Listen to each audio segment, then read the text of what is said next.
All right, guys, welcome back to the stream. Welcome back to the channel. Welcome if you are new. Thank you guys so much for joining me today. And thank you, as always, for waiting patiently for the intro to finish up. Today, we are talking about how Microsoft seems to blame Sony for a game that is not going to be releasing on the Xbox Series consoles, at least at launch. And this is turning into a pretty interesting situation because it does seem pretty clear, based off of what we know so far, that Microsoft is essentially trying to create a narrative around Sony that may be completely false and untrue. And it seems pretty strategic on Microsoft's part because it seems clear to me that they know certain people are going to run with this. Certain people are going to automatically believe this to be true, and it's somehow, some way going to end up being Sony did something bad, Sony did something wrong, when in reality, it seems, again, I have to keep using the word seems until we get some explicit confirmation here, but based off of what we know, it seems like it's the exact opposite, actually. It seems like Sony didn't do anything and has nothing to do with any of this, and it's actually Microsoft's fault, ironically enough. So we're going to talk about this. It's revolving around the game Black Myth Wukong. I think it's a game that a lot of you guys know about. A lot of you guys are excited for, as am I. So we will dive into that momentarily. Before we do, I want to just thank everybody for showing up. Kind of at the last minute. I do apologize. There have been 2 streams this week, including this one, that have been at an awkward time. And so I just want to make sure I thank you guys for kind of showing up on such short notice.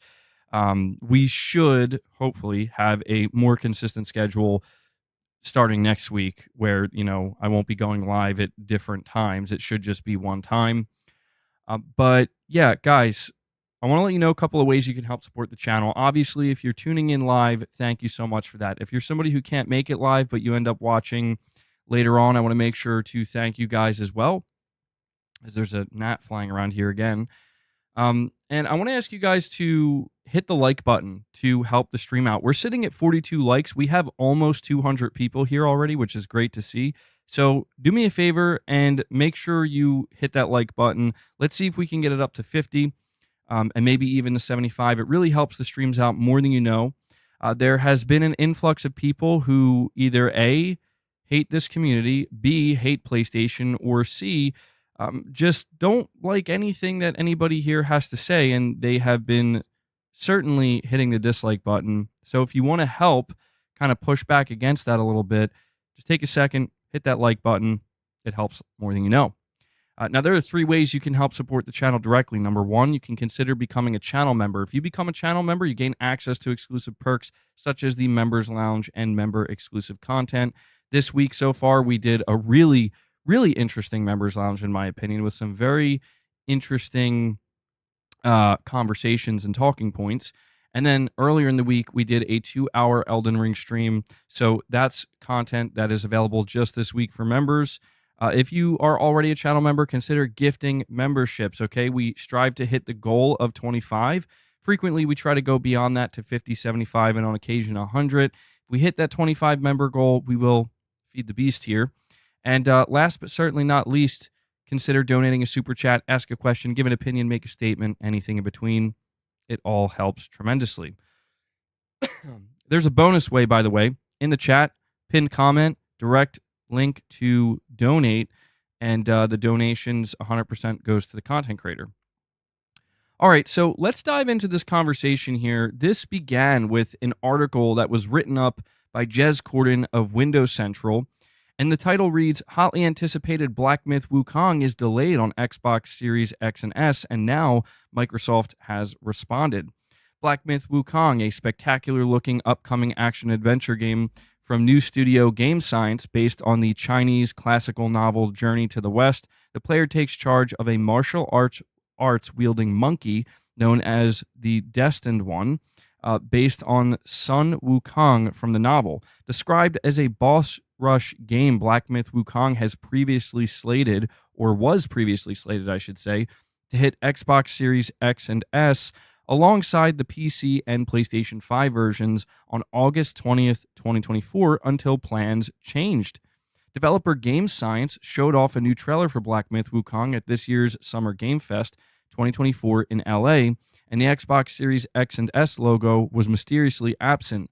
Later, the company confirmed on its FAQ that the Xbox version had, quote, been delayed for optimizations, end quote.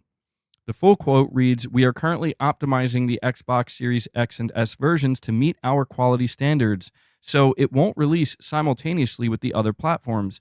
We apologize for the delay and aim to minimize the wait for Xbox users. We will announce the release date as soon as it meets our quality standards." The news led to a flurry of speculation that the Xbox Series X and Xbox Series S platform is difficult to work with. The Xbox Series S in particular has been blamed previously for games delayed, notably Baldur's Gate 3, which dropped split-screen co-op in order to get the game out. The Xbox Series S has less RAM and GPU power than the Xbox Series X and PS5, leading to resolution compromises in exchange for a lower, more affordable price point. The console has proven popular as a more affordable option for millions, although it is frequently blamed for situations like the one above. I asked both Microsoft and Game Science to comment on the optimizations issue, seeking some clarity. Was the Xbox Series S to blame? Game Science didn't respond, but this morning, a Microsoft spokesperson offered the below statement. Quote, "We are excited for the launch of Black Myth Wukong on Xbox Series X and S and are working with Game Science to bring the game to our platform. We can't comment on the deals made by our partners with other platform holders, but we remain focused on making Xbox the best platform for gamers, and great games are at the center of that."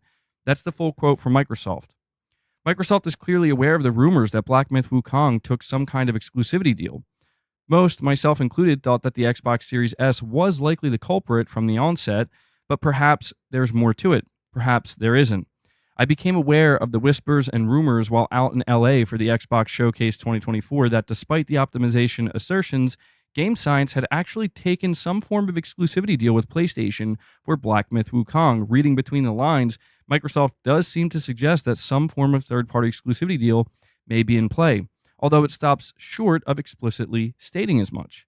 If that is the case, a retroactive exclusivity deal like this is problematic for a variety of reasons, particularly when you've already announced which platforms your game is coming to. A delay for optimization reasons is also problematic for Microsoft and Xbox, but it furthers the narrative that Xbox isn't a priority for developers, and further speculation that developers find the Series S difficult to work with. If Black Myth Wukong had taken the exclusivity deal, it would be within Sony's interest to cast doubt over the Xbox platform by keeping details of the deal a secret.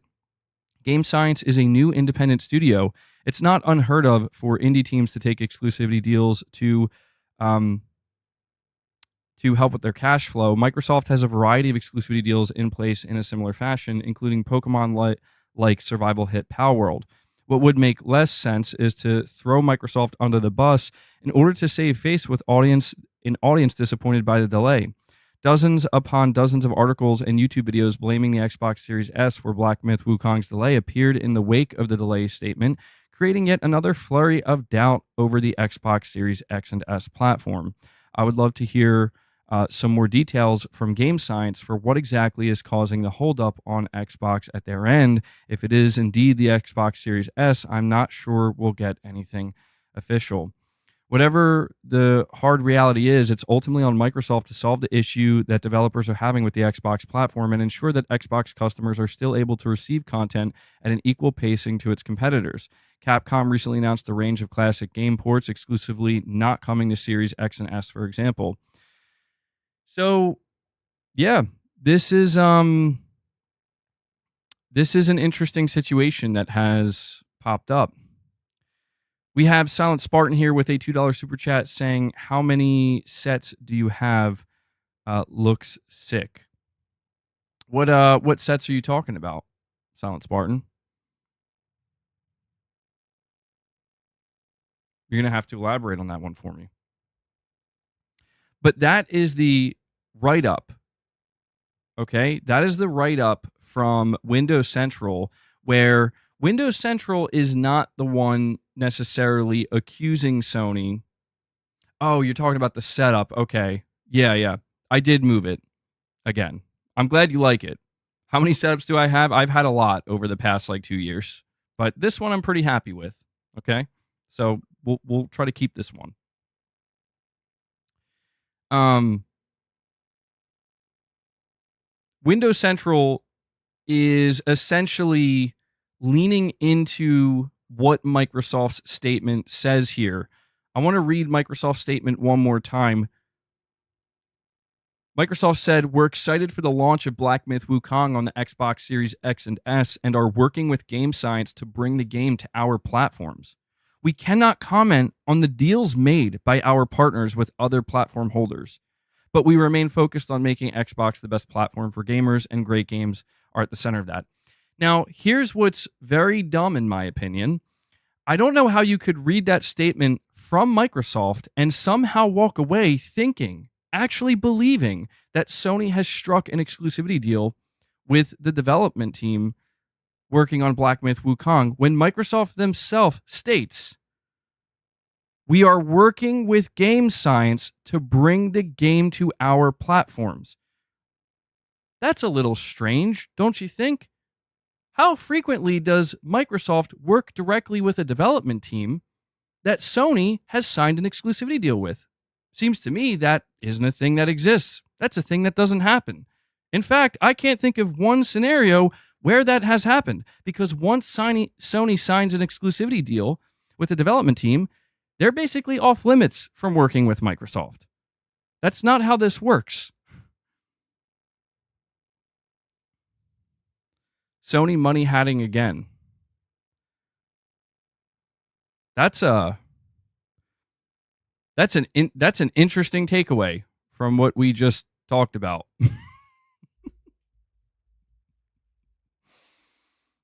Thoroughly explain why Sony didn't money hat. First comment I see. Sony money hatting again, those sons of bitches. Can't make this up, bro.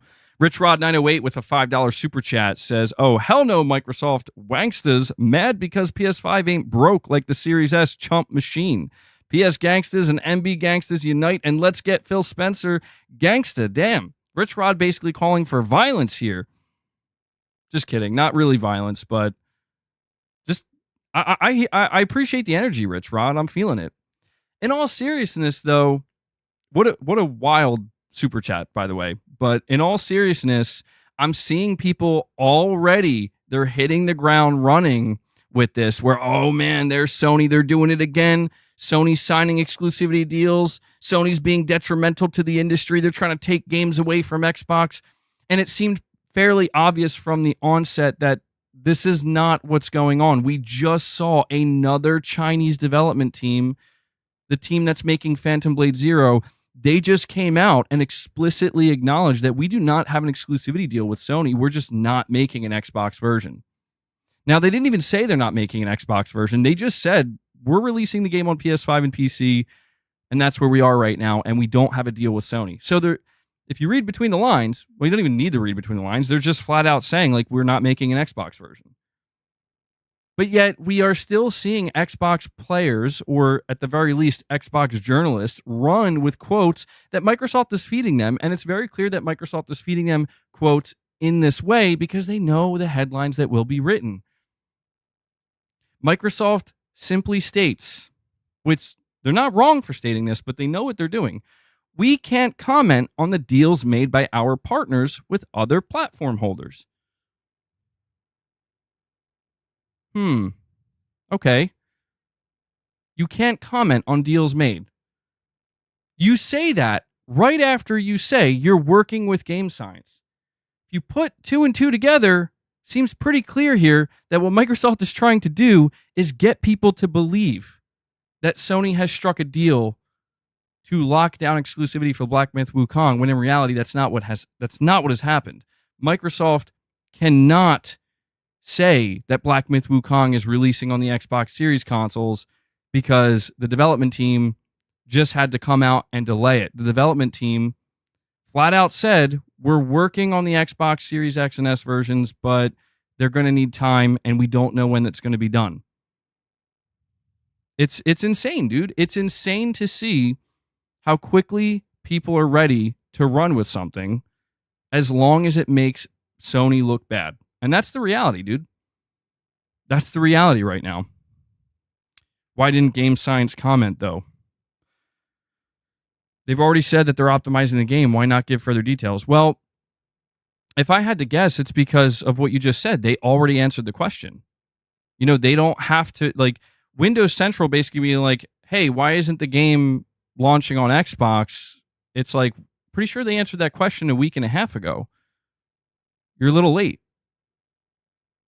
But yeah, they can come out and respond again. Now, listen, you know what would be really interesting is if Sony literally just recently signed an exclusivity deal with Black Myth Wukong. Now, that would be quite surprising, where it's like, oh, the game. But see, what wouldn't make sense about that is if the developer announced the game is delayed on Xbox, clearly because of the Series S, like the game's not ready to run on that console yet, there would be zero reason for Sony to step in and be like, we need to sign a deal with these guys. There'd be zero reason. Sony's basically getting a free console exclusive. But yeah, I just think it's quite sad to see that people are so quick to. What I don't like about this, truthfully, is that there's a certain group of people that would rather twist this to make it so that PlayStation is the bad guy and PlayStation is to blame. And we should be mad at PlayStation, when what they really should be doing is, if the truth of the matter here, which it seems quite obvious that this is the truth, is that no, Microsoft fucked up again because of the Xbox Series S, a decision that they made, a console that they decided to release alongside the Series X. And because of that, anybody who bought the Xbox Series X or S is going to suffer by missing a big game release for 2024 once again. If you're Microsoft, you're not going to come out and tell Windows Central, yeah, that's our bad. It's because of the Series S. They basically said that. You want to know what Microsoft's saying here when you read between the lines? What they're saying, again, we are working with Game Science to bring the game to our platforms. AKA, translation, yeah, they're having trouble with the Series S, so we have to help them get it up and running. We have to figure it out. And then they throw in after that, we can't comment on deals made by our partners or with other platform holders. I love how that's just thrown in there, right? Like, obviously, Microsoft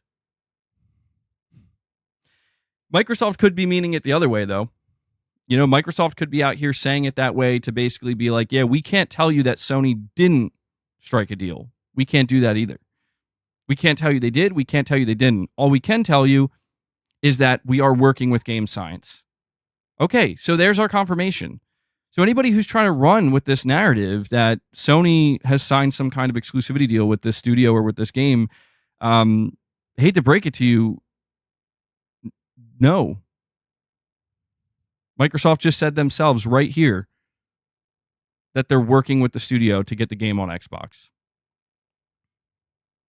The rumor is better than the truth. For a lot of people right now, it is.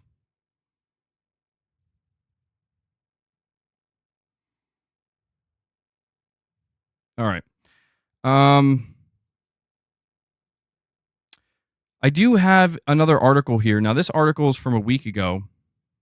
Now, we're going to see what this article has to say, but it says this was June 8th, 2024. Black Myth Wukong delayed on Xbox due to Series S optimization. It says Black Myth Wukong is a highly anticipated Souls-like that is set to release on August 20th. Let's see. However, it will be delayed on the Xbox Series X and S due to optimization reasons. Why it matters. The Series S is now known for making developers go the extra length for their games.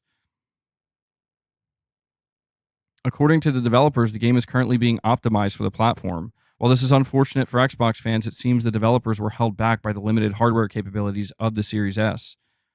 There have been many similar cases in the past, with games like Kingdom Come Deliverance 2 being the latest one. Games like Baldur's Gate 3 and Alan Wake 2 faced similar problems during development. The release date for the Series X and S has yet to be announced. The developer has stated that it will announce the release date for the Xbox versions once the quality meets their standards. So again, man, like straight up from the developer themselves, they're letting everybody know that it's an optimization issue.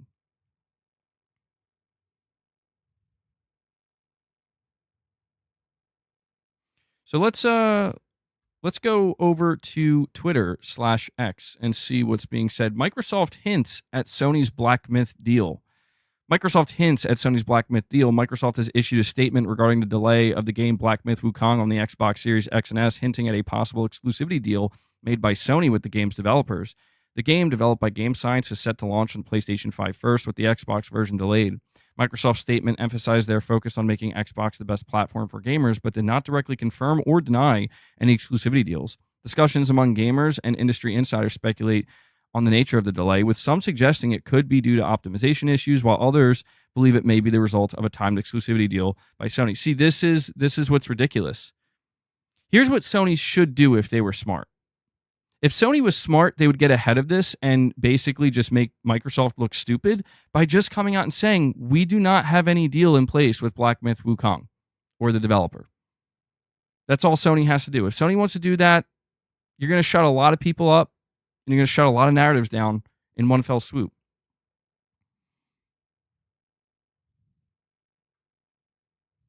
But Sony does have to be careful with that. You know, these platform holders, as well as the developers, they have to be very careful about anything they choose to say because they don't want to throw anybody under the bus indirectly.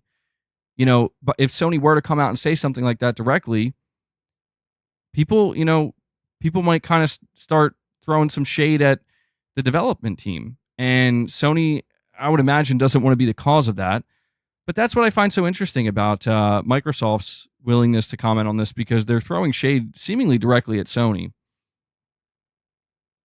You think Sony just needs to stay quiet?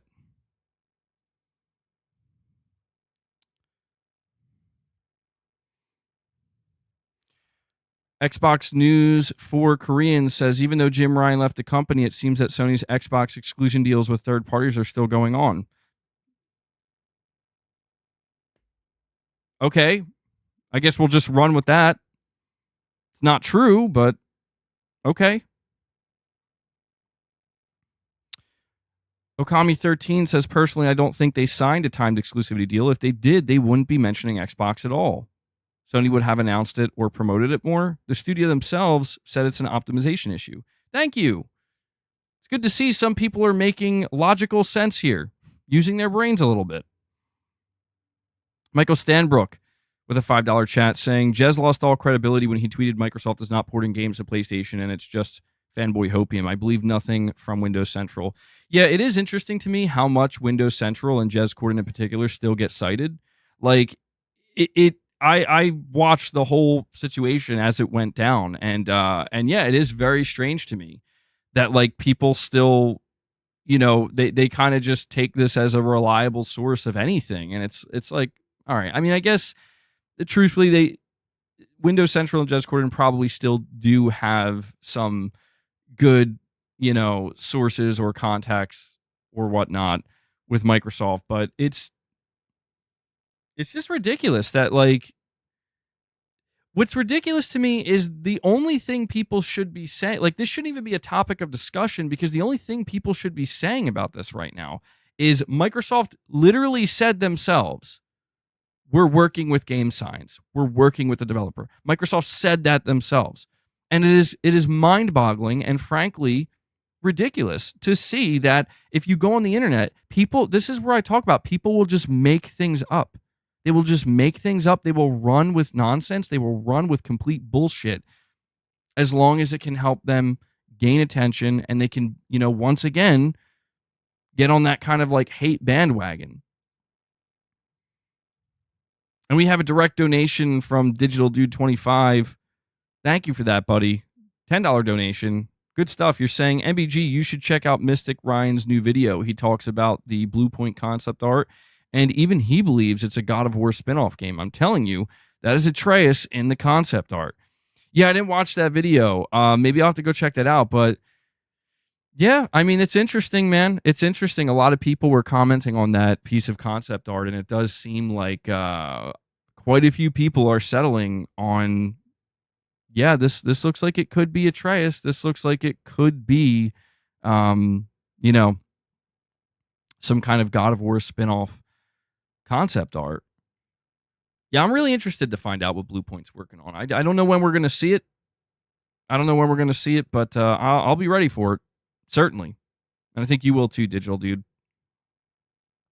You're saying Jez Corden is doubling down? Is he? That seems a little strange.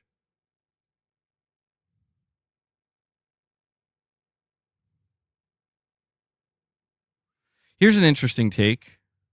Whether it's because of the Xbox Series S issues or because a deal made by Sony, it is still Microsoft's fault. Sony can't make these deals if Xbox has a large enough fan base to buy the games. They encourage their already small base not to buy games and also not to buy consoles. Yeah, let's talk about that for a minute. Everybody wants to blame Sony so aggressively. That's a little weird to me, you know? Microsoft has enough money to pay $69 billion, just a cool $69 billion to acquire all of Activision Blizzard, but they can't dole out some money to a studio like, what's the name of the studio? I keep forgetting the name. They can't dole out some money to the Black Myth Wukong studio to say, you know what? We want to make sure you get this game on our platform, or we'll secure this as an exclusive. That's another thing. Game Science, thank you, yeah. I keep confusing them with the other studio that's making Phantom Blade Zero. That's another. This is what I mean. Where this is when I talk about Microsoft and their fans, just the Xbots, right? Like all they try to do is just twist the narrative. They try to twist the narrative and only funnel it through one channel and make it seem like, oh yeah, this is it, man, and this is the way it is. This is the truth, and this is how you should feel about it. And it's like nonsense. These are the same types of fucking people that were trying to defend Microsoft when Baldur's Gate 3 didn't release on the console, and that was just straight up Microsoft shitting the bed completely. I remember that situation. I remember the defense. I remember people jumping to conclusions during that exact situation. The same people jumping to conclusions that Baldur's Gate 3 is not releasing on Xbox, probably because of a deal that Sony signed. Sony had nothing to do with it. It's just insanity to me that, like, we're over a year removed from that. And we've heard multiple developers come out and talk about their problems with the Xbox Series S, but people are still so ready to be like, no, it's Sony. Like, what? This is why Microsoft is going to be allowed to get away with this shit, where it's like, dude, Microsoft is the reason you're not getting some of these games, not Sony. You need to direct your frustration towards them, not Sony. If a PS5 player like myself, I get to look forward to playing Black Myth Wukong at launch on my console because, I don't know, Sony didn't release some lower end console that could potentially be a horrible bottleneck in the middle of the generation. We have Connor here with a generous super chat saying, "Hi MBG, how many mistakes has Microsoft Xbox made in 12 years and even today? A crap load." And you know what? That's the thing. My problem isn't even with Microsoft here necessarily, because I'm not surprised, dude. Like, when I saw that Black Myth Wukong was delayed and the developer was like, yeah, it's due to optimization for the Xbox version and we'll update you when we get there. That didn't surprise me at all, because I'm like, okay, yeah, I kind of could see stuff like this coming, you know, as we go further into the generation, as some of these bigger games that are really trying to push the limit to an extent. I mean, Black Myth Wukong, it's an Unreal Engine 5 game. It looks insanely good. It does look like it's pushing something here, right? I wasn't surprised. What does continue to surprise me, though, maybe even though it shouldn't, is, again, not the mistakes that Microsoft makes, because every company makes mistakes. Sony makes mistakes too, but the group of people, the vocal, this is what I talk about, the obnoxious, vocal, small but loud group of people that will do anything they can to convince those around them that somehow, some way, this is Sony's fault. Now, listen, if it does turn out that Sony has struck some kind of deal with Game Science for Black Myth Wukong, then my question to Microsoft is going to be, then why did you say you're working with the development team? And my question to Game Science would be, why did you guys lie and say that you were optimizing the Xbox version? I'm going to go out on a limb here, and I'm going to assume, and I think this is a pretty safe assumption, right? I think that this is a natural assumption that anybody would come to. If Sony had struck an exclusivity deal with Game Science for Black Myth Wukong, they're not allowed to just have an open line of communication with Microsoft. Microsoft is not allowed to have any influence over this development team. And the only time they would is once that exclusivity deal expires. I just wish that people would think a little bit more critically before jumping on the hate bandwagons that are constantly taking off when it comes to PlayStation. This is what turns these conversations completely sour, because it's like, there are things we do need to criticize Sony for. There are things we need to be on their ass for, so we make sure that they improve or that they don't, continue to make whatever the mistake might be. But then when you have people trying to create these hate bandwagons on stuff that's has nothing to do with Sony, or very little to do with Sony, certainly not Sony being bad or doing something wrong, but people are trying desperately to convince others, like, that only serves to muddy the conversation and confuse people and only make people see things one way. We have Digital Dude 25 here. So, Connor, thank you so much for that super chat, buddy. It's very nice of you. We have Digital Dude 25 saying, saw this news and pre-ordered Black Myth immediately just to let the developer know that we buy games on PlayStation. Yeah, I can't blame you, Digital Dude. Developers, that's what they need. They need sales, like full sales of their games. And for a game like Black Myth Wukong, I have no problem buying it at full price, because I've been watching the preview cycle. I've been watching the gameplay. It looks nuts. Looks absolutely nuts. I wouldn't be surprised, truthfully, if Black Myth Wukong ends up being a potential Game of the Year contender. It looks that good.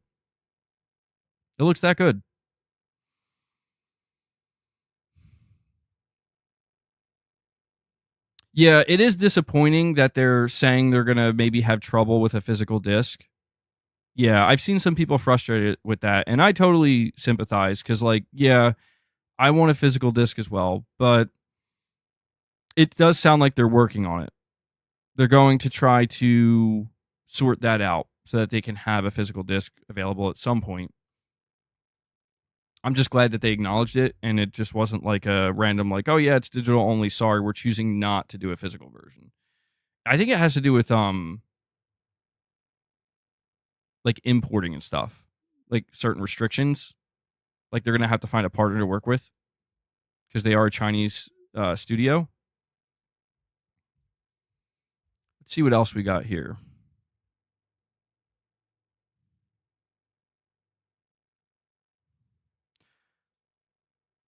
I'm not going to read the names of some of these people because I'm not trying to, I don't know. I don't know if this person has influence or not. They have 3,600 followers. This person says, it sounds like the Black Myth Wukong delay for Xbox wasn't because of the Series S requirement, like many speculated after all. What?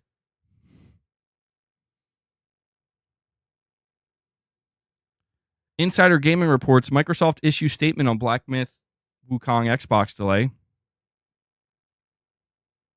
One of the top comments underneath the article is they're trying to suggest it's an exclusivity deal, and Jez Corden is eating it up. Funny how Baldur's Gate 3 did the same thing, and more games are skipping Xbox with zero proof that those are money-hatted by Sony.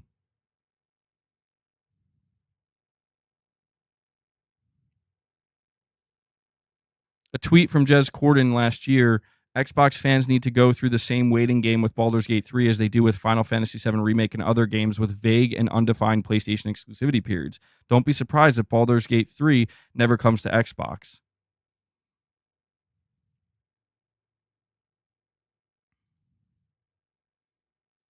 That's crazy, dude. That's actually nuts that these dudes are so willing to just jump on Sony after all this, rather than look at the obvious situation That being the Series S can't run the damn game.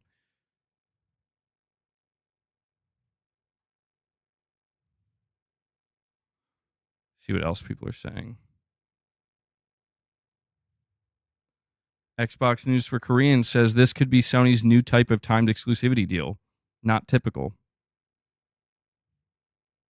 Somebody else says Sony has disclosed every form of PlayStation exclusivity, albeit skins, missions, or the games themselves. So I don't think Sony money had it. Only thing I can think is that maybe Sony sent the developers some help to optimize the game for PlayStation, leading to it not also being delayed on PlayStation. That's an interesting take.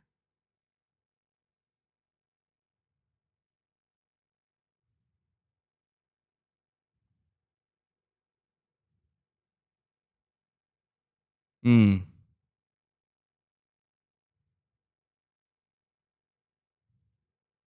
person says, to the shock of absolutely no one, people are running around and completely misrepresenting what Jez Corden reported in this article. Jez reported what was said and even states in the article that it doesn't prove one thing or another.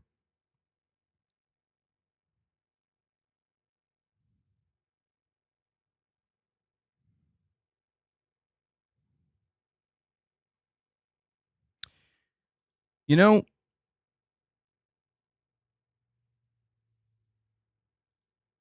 here's what I want. If it turns out, as many of us believe, and it seems quite obvious in my opinion, if it turns out that Black Myth Wukong is not releasing on Xbox because of optimization issues with the Series S, I want to see Windows Central write an article calling out the Xbox Series S. And I want to see these people that I'm seeing on my feed, I want to see these people come out and express their frustration, dismay, and disappointment for the fact that Black Myth Wukong is going to be exclusive to PlayStation, not because Sony money had it, but because Microsoft and their incompetence with the Xbox Series S. That's what I would like to see. Because this is...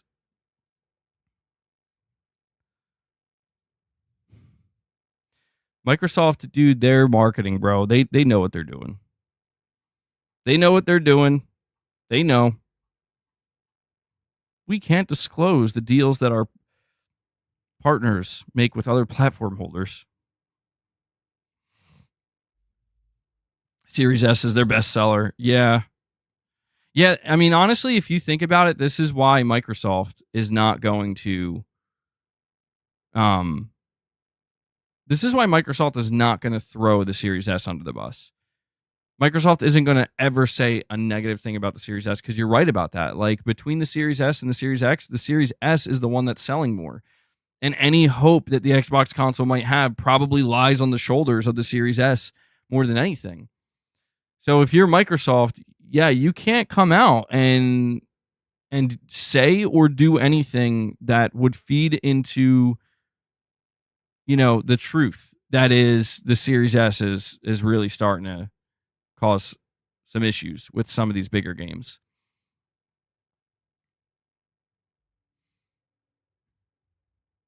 Because if they do that, people are going to be like, well, I'm not buying the Series S. Or I made a mistake buying one.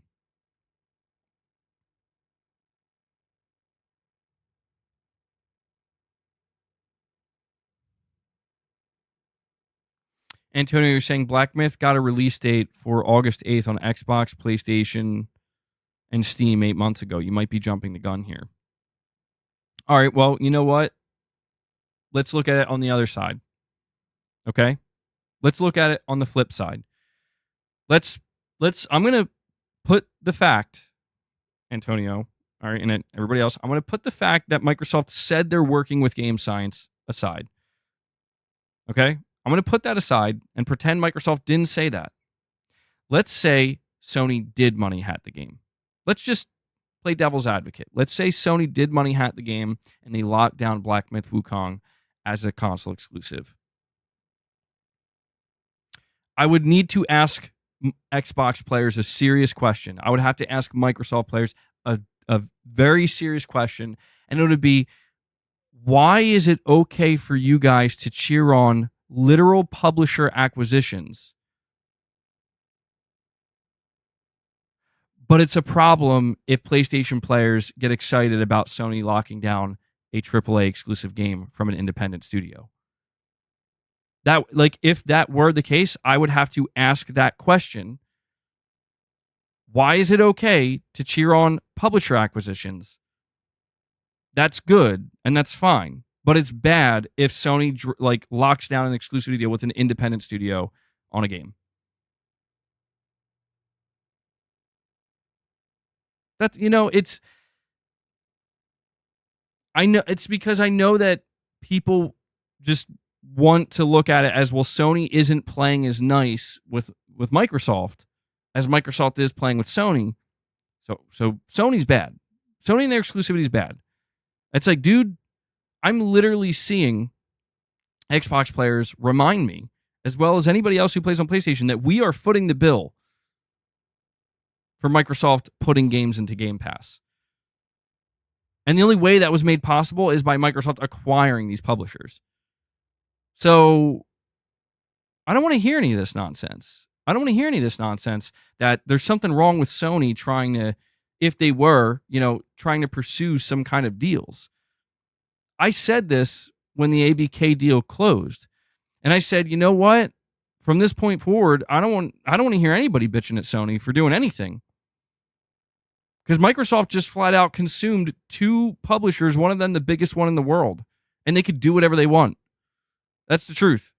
Outside of Call of Duty and that 10-year deal that they have. Outside of that, they can do whatever they want. So I don't want to hear any of this stuff that, like, oh, well, you know, we still got to be, you know, pointing the finger at Sony. It's insane, dude. Matt York, member for 28 months, says Series S and Game Pass are turning into the 1-2 punch. Yeah. Yeah, I mean, those are the 2 things that Microsoft at this point in time have to lean on the most. And I don't blame them. It makes sense to do so. But, you know, there are going to be some problems with that. And it seems like Microsoft is leaning into things like Game Pass as well as the Series S, almost to some developers' detriment. Where, you know, developers have already expressed their frustration with the Series S in some cases, but there have also been some developers who were like, yeah, like we need to sell our game. Like, we're not trying to put our game into a service. And that's why the Xbox platform as a whole becomes just so much less interesting, because it is true that to an extent, not entirely, but to an extent, Microsoft has conditioned a portion of their fan base and their player base to, like, you don't have to buy games. That's the Xbox promise, the Game Pass promise. You just stay subscribed and you consume your games there. And I still see people, you know, I wonder if it'll come to Game Pass. I wonder if it's coming to Game Pass. I told people that Microsoft was going to stop paying for Game Pass deals. Like, there's another thing. You know what? People want to complain about Sony money having exclusive. Why don't you complain about Microsoft not money having for Game Pass? How about that one? See, it goes both ways. Like, if you want to blame, if you want to direct your frustration to, oh man, Sony's paying a lockdown exclusivity. If you're somebody who plays on Xbox and you're somebody who likes Game Pass, you should be looking at Microsoft and their trillions of dollars and saying, how come you couldn't secure this game day one in Game Pass? You can afford it easily.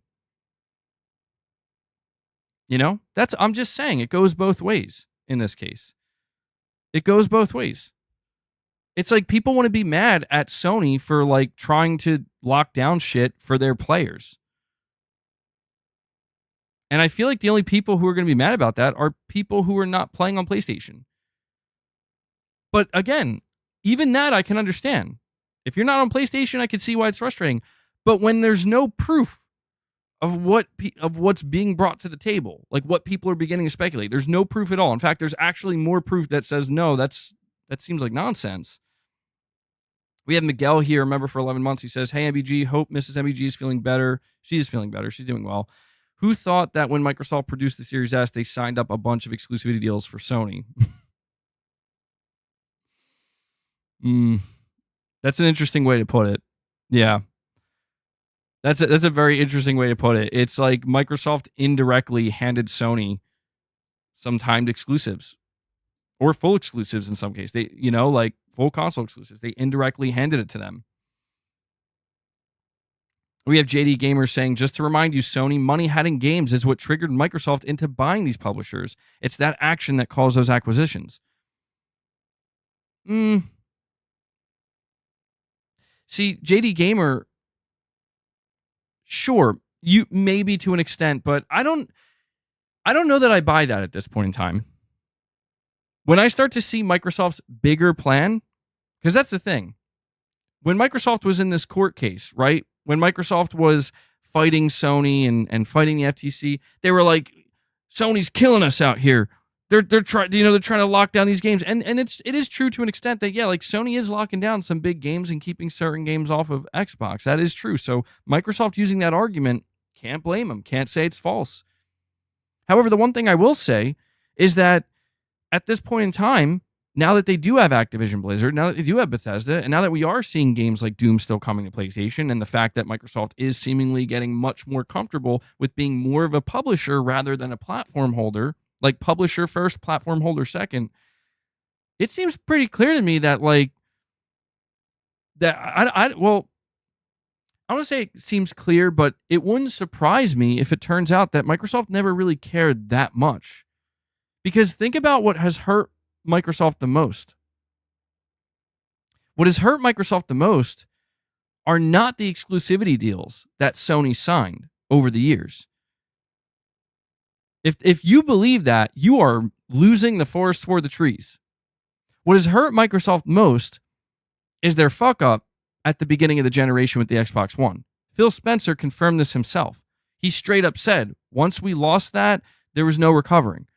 So just as we sit here and we look at something like the Series S being problematic midway through the generation for some developers, and we say maybe the Series S is indirectly, or even maybe we could at this point say directly, handing Sony some timed console exclusives, we could look at what happened during the PS4 and Xbox One generation and say that was Microsoft essentially handing Sony these deals.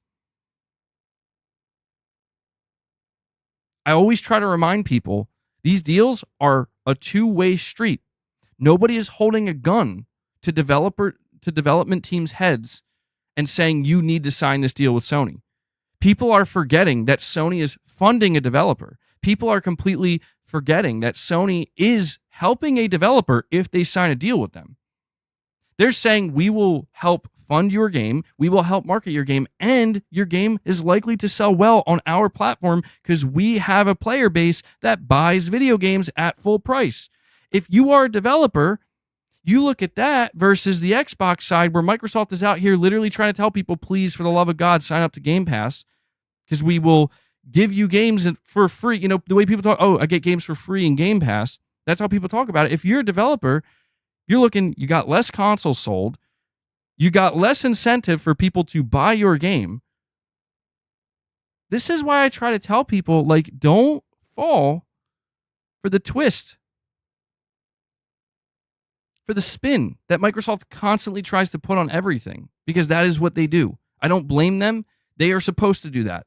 Microsoft is not supposed to come out here and be the bad guy.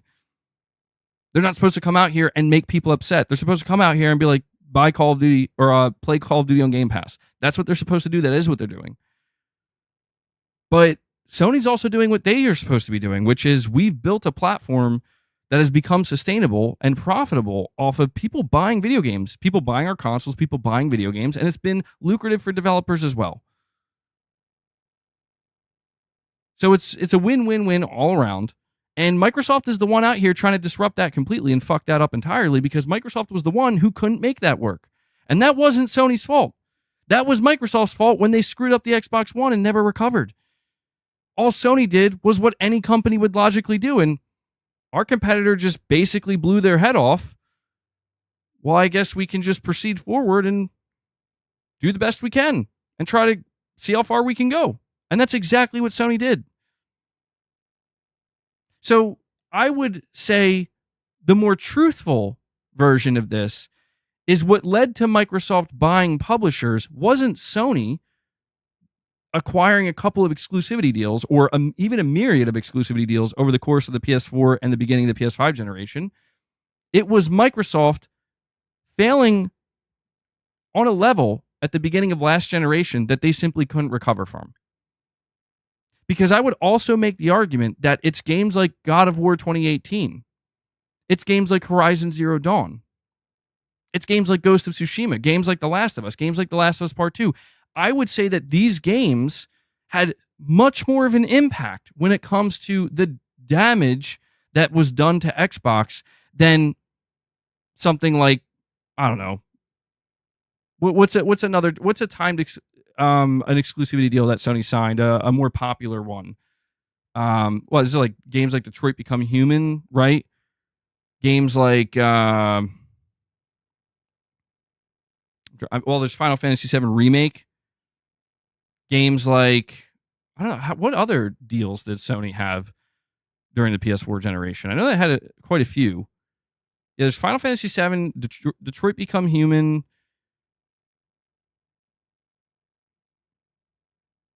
I know there has to be more than that. I must just be drawing a blank. But I'm just going to go out on a limb and say that the heavy hitters that Sony delivered themselves, that's the cake.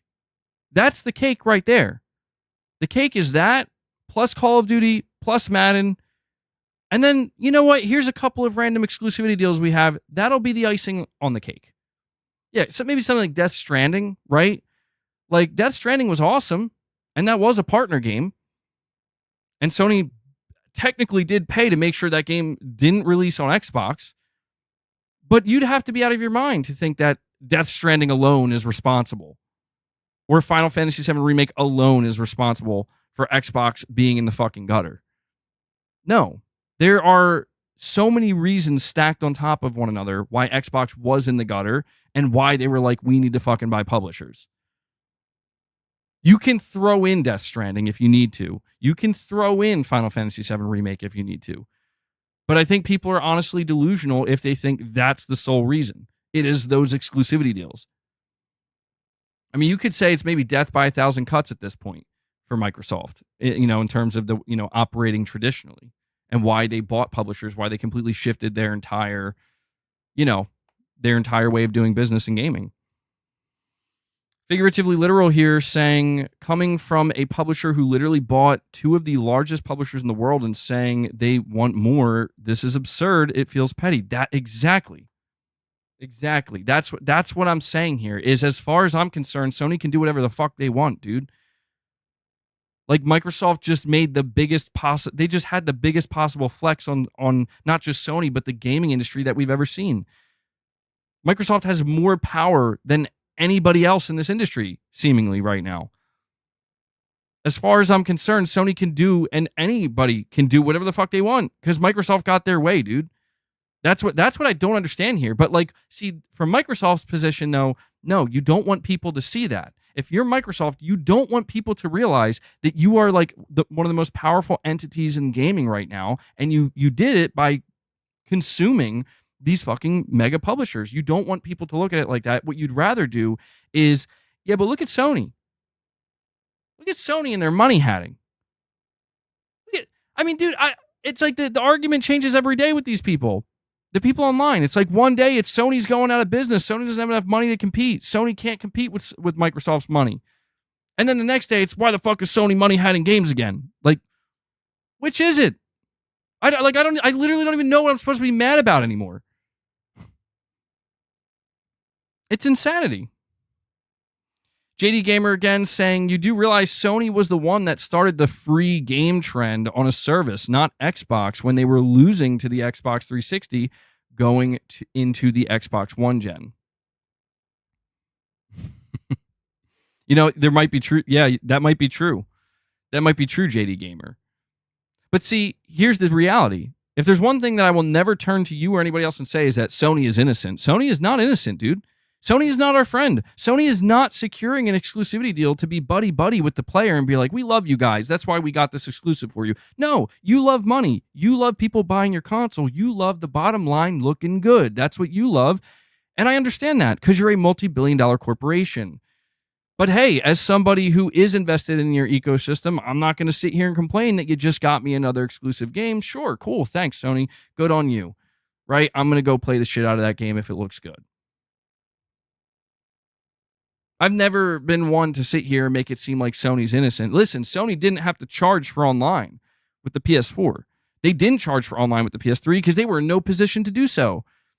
And they saw what Microsoft was doing. We could trade, we could go back and forth all day, right? Like Microsoft was the one who first started charging for people to pay for console, online play, and then Sony bandwagoned that and hopped on that, and they were like, yeah, and then eventually Nintendo even did too. But we could source that back to Microsoft. But you're talking about the free game trend. Yeah, that's what these companies want, dude. Microsoft and like Sony wants.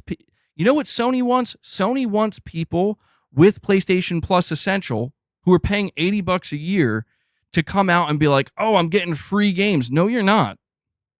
You're not getting free games. You are paying. I mean, if you do the math, you're paying a low amount for each batch of games every month, but you are paying for those games. But yes, Sony absolutely wants you to say to people, I'm getting free games on PlayStation Plus. Just like Microsoft absolutely wants people to say, I'm getting games for free on Game Pass. Just ignore the fact that I'm paying $17 a month and how quickly that adds up. Just in the same way that if I look at PS Plus Essential and how I hardly interact with any of the games that are dropped, and I'm basically paying $80 a year for like one or two games, and online play, it's like, oh, that doesn't seem so good, does it? That's how these companies operate, man. They're not here to be our friends and give us good deals. They're just not. They're here to get our money, and they're going to try to do that in any way they can. Some are going to do it more in your face. We want your money now up front, or they're going to make it kind of seem like, well, if you just give us a little bit of money over a long period of time, that's cool too. Just don't go anywhere. It all ends up being the same thing, The only thing that is different is what are you getting in return? That's the big question. We have Connor here with another super chat. Thank you for that, Connor. It's a very nice gesture of you there.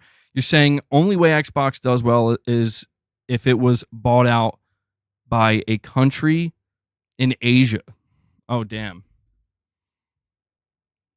It's interesting you say that because I remember there were reports back in 2017 of Microsoft thinking about spinning the Xbox division off. And not necessarily shutting it down, but spinning it off. And what that would essentially allow is another company to come in and buy the Xbox brand and do what they want with it. And I guess, in a way, yeah, like an Asian company, if that were to have happened, could have bought the Xbox brand. And it is just really interesting to think if Microsoft did decide to end up going down that route where they were like, you know what, we're getting out of the gaming business. This isn't worth it for us. We're going to spin it off. Who would have bought them and what would have happened? Like, imagine if Amazon, I probably would have been disastrous no matter what. But like, imagine I could see a company like Amazon, I don't know if, I guess an Asian company could purchase Xbox if it were to get spun off. But yeah, that's not going to happen that's just not going to happen. Xbox is here to stay with Microsoft. They're in it, till the end at this point. But Connor, I do appreciate your super chats, buddy. We have JD Gamer with back-to-back super chats here saying, based on what you just said, Microsoft can do whatever they want to, right? So they get to buy all the publishers that they like. Is that what you're saying? The problem Sony is having is when they entered the games industry, they were the big kid on the block and they threw around their money. And now that Microsoft has begun to take games seriously, are now doing it. I'm not in disagreement with anything you're saying, JD Gamer. I agree 100%. Microsoft is free to do what they want with their money. If Microsoft says, we have the money to buy Activision Blizzard, so we're going to try to buy Activision Blizzard, and the only thing standing in our way is maybe Sony, but maybe not, but certainly regulators. Once we clear the regulators, we get what we want. We win. We win our way. Sony absolutely got complacent, dude. Sony did think that, hey, we're the big kid on the block after the PlayStation 2. And they thought they could do no wrong with the PS3, and they did get greedy. You're talking about the same company, granted, completely different leadership at the time, but the same company that's like, yeah, you'll get a second job to buy the PS3. The fuck people will. Sony fucked around, and they found out, dude. And I'm not saying that in the, in the sense that, oh, well, Microsoft is throwing their money around now. No. Sony fucked around and found out earlier before Microsoft was truly a threat. But in the same way, listen, in the same way that Microsoft gave rise to Sony with the failure of the Xbox One and the just complete domination of the PS4, Sony did the same thing to Microsoft. In a way, this is why these two companies are, no matter what, like, at the end of the day, there is bad blood there, because Sony screwed up so bad with the PS3. They basically handed the beginning of that generation to Microsoft, a competitor who had no right, not a right, but they just, after how badly the PS2 like just steamrolled, not just the original Xbox, but everything, but also the original Xbox. I mean, the odds and the cards, like everything was stacked against Microsoft, and Sony they screwed it up in a way that was like, and there you go. Suddenly Microsoft is a serious competitor now because you just made them one. You just made them one. And I feel like, I'll be honest with you, man, I feel like this is the end game, right? This is the end game where the reason why we are now questioning whether or not there is actually competition anymore between Sony and Microsoft is simply because Microsoft has made a move that it is an end game move. When everything is close to being burnt to the ground and it's almost over, what do? Your back is completely against the wall. You don't stand a chance against your competitor. Your competitor, you know what I mean? It's like, what do you do? In this instance, you do what Microsoft just did, if you can. And Microsoft happened to be in that position where we can do that. Yeah, there not many people, there are very few companies in the world involved in gaming that could go buy Activision Blizzard. We are one of them. We are one of the very few. We can play this card. And Sony doesn't have a counter. Nobody has a counter. We can play this card. And that's the end game, dude. And so that's exactly why I'm saying, like, this is escalation. And I'm not trying to play the games that people play where it's like, let's just play the blame game. But that's what I kind of don't like about what Microsoft's saying here. Or not what Microsoft's saying, but the way people are misconstruing what Microsoft's saying.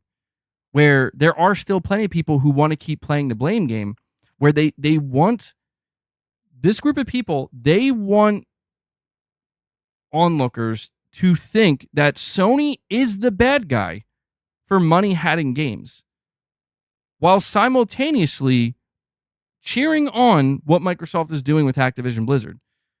And what people need to do is they need to realize that both of these things are, at the end of the day, essentially the same, where you have two mega corporations that are doing what they feel they need to do to keep their business, if not profitable, sustainable, hopefully both. And the major difference between these two companies is one has an unfathomable amount of money, like an infinite amount of money that they are now willing to spend to do what needs to be done to achieve that. And the other, while they still have a lot of money, is absolutely not willing to spend anywhere near as much because they're afraid it would tank their business or be too risky. But at the end of the day, they're both looking to achieve the same thing. And I just think that the one thing Microsoft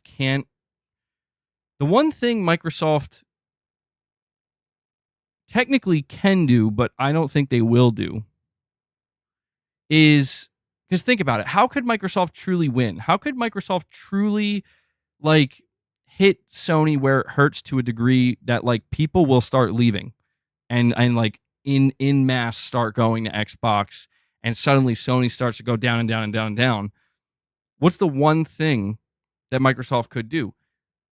They could say, you know what? We don't care if we're profitable. at all. We don't care. We will bleed for a decade or more or longer.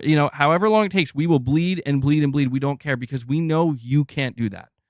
However, Microsoft seemingly is not willing to do that. And that's the important part of this conversation when we're talking about these deals and why they're being made and why, Microsoft is not willing to do that because the question that will be asked by anybody internally at Microsoft in the same way it would be asked at Sony, the board, why would we do we need to do that? Is that truly the only option? And this is where somebody like Satya Nadella, the CEO of Microsoft, steps in and says, no, we don't need to do that. We can literally just be more of a publisher and make all the money. We don't have to bleed any money. We can make all the money. But that flies in the face of the way things have been done this entire time. So Sony, I guess, technically could do the same thing, but I don't know. The thing is, if Sony were to turn around and be like, we'll be a publisher just like Microsoft, then it would be pretty pointless. Like, if we will be more of a third-party publisher, like that's what we're going to lean into. If they were to do that aggressively and really place very little emphasis on their console business, well, suddenly, exclusivity deals start to make a lot less sense. Even just exclusives in general start to make a lot less sense. But the problem is, if Sony does that, they're gonna lose. They're at risk of losing a large chunk of money, dude. And that large chunk of money is the flow that they, like the cash flow that they get from all of the games that people are buying and playing and buying microtransactions for on their storefront, on their platform, not on Microsoft's, not on Steam, not on Nintendo, on Sony's platform. That's why that's why you will still see Sony operate in the more traditional way, because Sony has a lot more to lose than Microsoft does. And that's the main advantage that Microsoft has. Like, believe it or not, the damage that Sony did, the damage that Microsoft did to themselves during the Xbox One era, and especially in the beginning, is their greatest asset at this point. Because the question becomes, like, what else do we have left? Like, what do we really have left to lose? It's like, do we have a console player base left to lose? Yeah. How big is it? It's really not that big anymore. Like, it's not that big. It's still relevant to a degree, but it's like, all right, we can afford, then you know what? We can afford to risk that somewhat because we're chasing something more lucrative at the end of the day. I don't know. It's all about where these companies are placing their bets. Novinzer, you're saying all this for them not to play it anyways. Crazy. Damn, Novinzer. We have Perfect Image saying Sony lost a couple of points on the board. Doesn't mean that they lost the basketball championship. Let's say this is a game. You're saying, let's say this is a game. Sony needs to lean on how the devs are towards the PS5 and 6.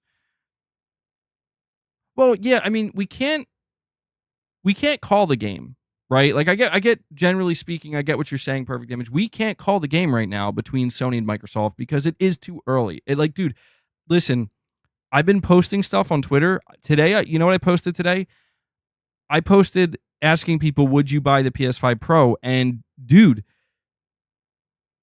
if I was Sony, if I was an employee at Sony, like I was involved with the PlayStation business and how, like, it's my job to make sure it's making money and it's still relevant and people are still excited about it, dude, I would be freaking out. I'd be panicking a little bit if I read all the replies. Like, it's real bad, dude. Like, it's real bad. And now, of course, this is just potentially a microcosm. 1,400 replies on a post from 7 hours ago. But it's like so clear to me that, oh yeah, dude, Sony, good luck, bro. Good luck. You're going, like, if what I'm seeing is indicative of a larger truth here, good luck. Like, you're gonna need to show some fucking games, because if you don't, no one's buying that Pro. That Pro is gonna be DOA, or at the very least, it's gonna be like a GTA 6 machine that some people choose to buy, because it's exactly like what I'm seeing. Anything I'm saying, anything I'm asking the people, the public on Twitter, anyway. Again, I don't know how representative this is of the wider market. This is why I'm going to be interested to see Sony's earnings reports, and what is it, in September or something. I'm going to be really interested to see what Sony's earnings reports say, because, dude, if I look at what people are saying right now on my posts, asking them about PlayStation, asking them about games, asking them to rate the PS5, asking them something about the PS5 Pro, asking them how they feel about Wolverine, dude, oh my God, the level of negativity. Like, if this was all I knew, I would be convinced, like, holy shit, PlayStation is dying. PlayStation is dead. Like, people hate PlayStation. Sony is done. People are done. Sony ruined it. They killed it. It's over. That's what, like, if that's all I could see, and that was my only lens, the only lens I was looking through, I would literally think that, because that's the way people are talking. But that's where I'm just saying that, like, it's too early to call the game, because that's not the only thing I see. I see a lot of other things as well. I see the data. I see a lot of people who are still just kind of out here being like, look, I know it's not a popular thing to say, but I'm still enjoying PlayStation. Like, I think a lot of people are being quiet, is what I think. I think a lot of people are kind of reading the room and being like, the cool thing, not the cool thing, but the more popular thing is to kind of like not be happy with PlayStation and make fun of PlayStation or be super critical of PlayStation. And I think that there's a lot of people just being silent and just being like, yeah, well, I'll just wait, and I'm just going to go play games while I wait. And, I'm not going to say anything, because the game is not over. It's not. This generation is not over. We are halfway through the generation. There's a whole second half that needs to be played. And so, Perfect Image, I do agree that it's too early to call the game. Even though Microsoft did get Activision Blizzard, even though they did have a crazy showcase, and even though Sony has delivered a lot of great games up until this point, this gen, or at least I think so, it's not over. It's not going to be over till it's over. The situation we're seeing is not the same as the Xbox One and the PS4, where, like, that was a situation that was so insanely extreme that people who said at the beginning of the Xbox One generation, like, oh, it's over. Yeah, it was. I think even people inside of Microsoft knew that. But that is so rare. Like, that hardly ever happens. Something so extreme has to happen for the game to end before it even begins. And we have multiple super chats from JD Gamer. I do appreciate the support, buddy. You're saying all Microsoft has to do to cause the demise of PlayStation is what they already started to do, and that is a cascade of good games over and over again. It starts in September, and then there will be no end to it. They will outproduce Sony in volume of AAA games from now on. Microsoft's game reach with Xbox is half of what PlayStation is, but their overall reach, because of PC and now using PlayStation for its non-core games, is more than PlayStation itself. I'm going to respond to that in just a second. I want to read what T.O. Music and Meditation says. He says, MBG is the G. Thank you for that, buddy. Well, there's one critical key component to what you're saying, JD Gamer, because I do think almost everything you said here is true, in that, like, Microsoft will be able to outproduce PlayStation. Like, the quantity that Microsoft will be able to produce is very, very high. You're saying a cascade, and you do acknowledge it here. You say a cascade of good games over and over again. See, that's the thing. This is why I'm saying, dude, I'm glad some people get it. Because JD Gamer, me and you seem to be, like, kind of at odds a little bit, but you do understand, though, fundamentally. And that's so important, because I think more people need to understand it. And of course, we all have to hedge our bets. Do you think the upcoming cascade of games that Microsoft is going to have, will they be good or will they be mediocre? Do you think the games that Sony does have cooking in the background that they haven't showed yet, will they be good or will they not live up to the hype? Right? This is why I have focused the conversation in the past week or two on Microsoft has achieved phase one. Phase one is what they've been working towards the last decade. Phase 1 is what Sony has kind of already achieved, but just not on the same scale that Microsoft has. Phase 1 is we need to get a pipeline going. Like, we need to have a pipeline. Like, we can't have 6 months at a time with no games. We can't have years with no games. And, like, we can't have these gaming droughts. So they corrected that by buying a bunch of independent studios, buying Bethesda, and buying ABK. They pretty much went scorched earth. Going forward, a problem Microsoft should never have is a lack of games. So it seems like they took the whole conversation on the internet of people saying Xbox has no games. Seems like they took that to heart. At least Phil did. Somebody did. And they went scorched earth. So you are absolutely correct in that there will be a cascade of games. Like, seemingly perpetually. Every 3 months, there's going to be 1 or 2 games coming from Microsoft. At the very least, 1 game. And that's a pipeline that should go relatively uninterrupted, because even if 1 game gets delayed, we have 40 studios. Another studio is already ready to go, can take their place. And that game we delayed will be ready to go after them. This is what, again, Microsoft has been building. So they completed phase 1. But phase 2 comes in what you're saying. Good games. Good games. You're right. The one thing, listen, Sony can't compete with Microsoft necessarily in terms of, can we release as many games as our competitor? No, that's literally not possible at this point.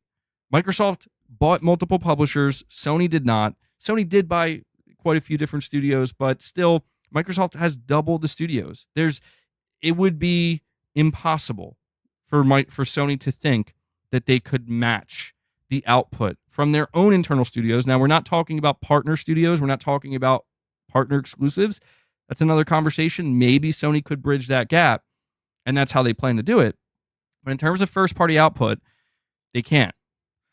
So Microsoft has already kind of won out, so to speak. They've already kind of beaten Sony in one phase, and that is, oh, that's good, Sony. You can put out 1 or 2 games a year at best from your own internal studios, and that's because you have like 20 or so studios, and maybe 1 or 2 of them are support studios. Yeah, we have like 40 plus studios essentially that are, hardly any of them are support studios, and they're all making their own games and their own content. So yes, Microsoft paid money to be able to turn to Sony and be like, we're going to outproduce you now, and you can't do anything about it. You could try, but you won't be able to keep up. But what Sony still has that Microsoft does not yet, I say yet because we'll have to see, Sony still has the higher impact game drop that if Microsoft can't get that, I don't think it will matter how many games they put out. Microsoft, I'm not saying if Microsoft puts out like 5 or 6 games a year, I'm not saying all 5 or 6 games have to be high impact, but one of those games, at least one, has to be very high impact. Because a cascade of good games, I don't think is going to be good enough. Because I think if all Sony produced, if the only thing Sony produced and offered players were just good games, super consistently, I think it would help a lot, but I don't think, you take away the Game of the Year contenders. Like, none of these games are Game of the Year contenders. None of these games are considered masterpieces. I think if you take that away from Sony, dude, PlayStation is not the same. They'll do okay. They'll do maybe even good, but they're not going to reach those heights that at least Sony it wants to achieve. And people are not going to see them the same anymore. And that I think that's the one thing that no matter how much money Microsoft spends, no matter how many studios Microsoft owns, I do agree that the more studios you own, the more games you have in production in your pipeline, the higher the chances of at least one of these games, right? Like if we got like 12 games in production that are all set to go the same year, that's 12 chances to produce a fucking masterpiece Game of the Year contender. So I understand the logic there, but Microsoft still doesn't have that. They don't have that yet. They just don't. They might have that with Fable. They might have that with Gears of War E-Day, but those games aren't out yet. And so Phase 1 is complete by Microsoft.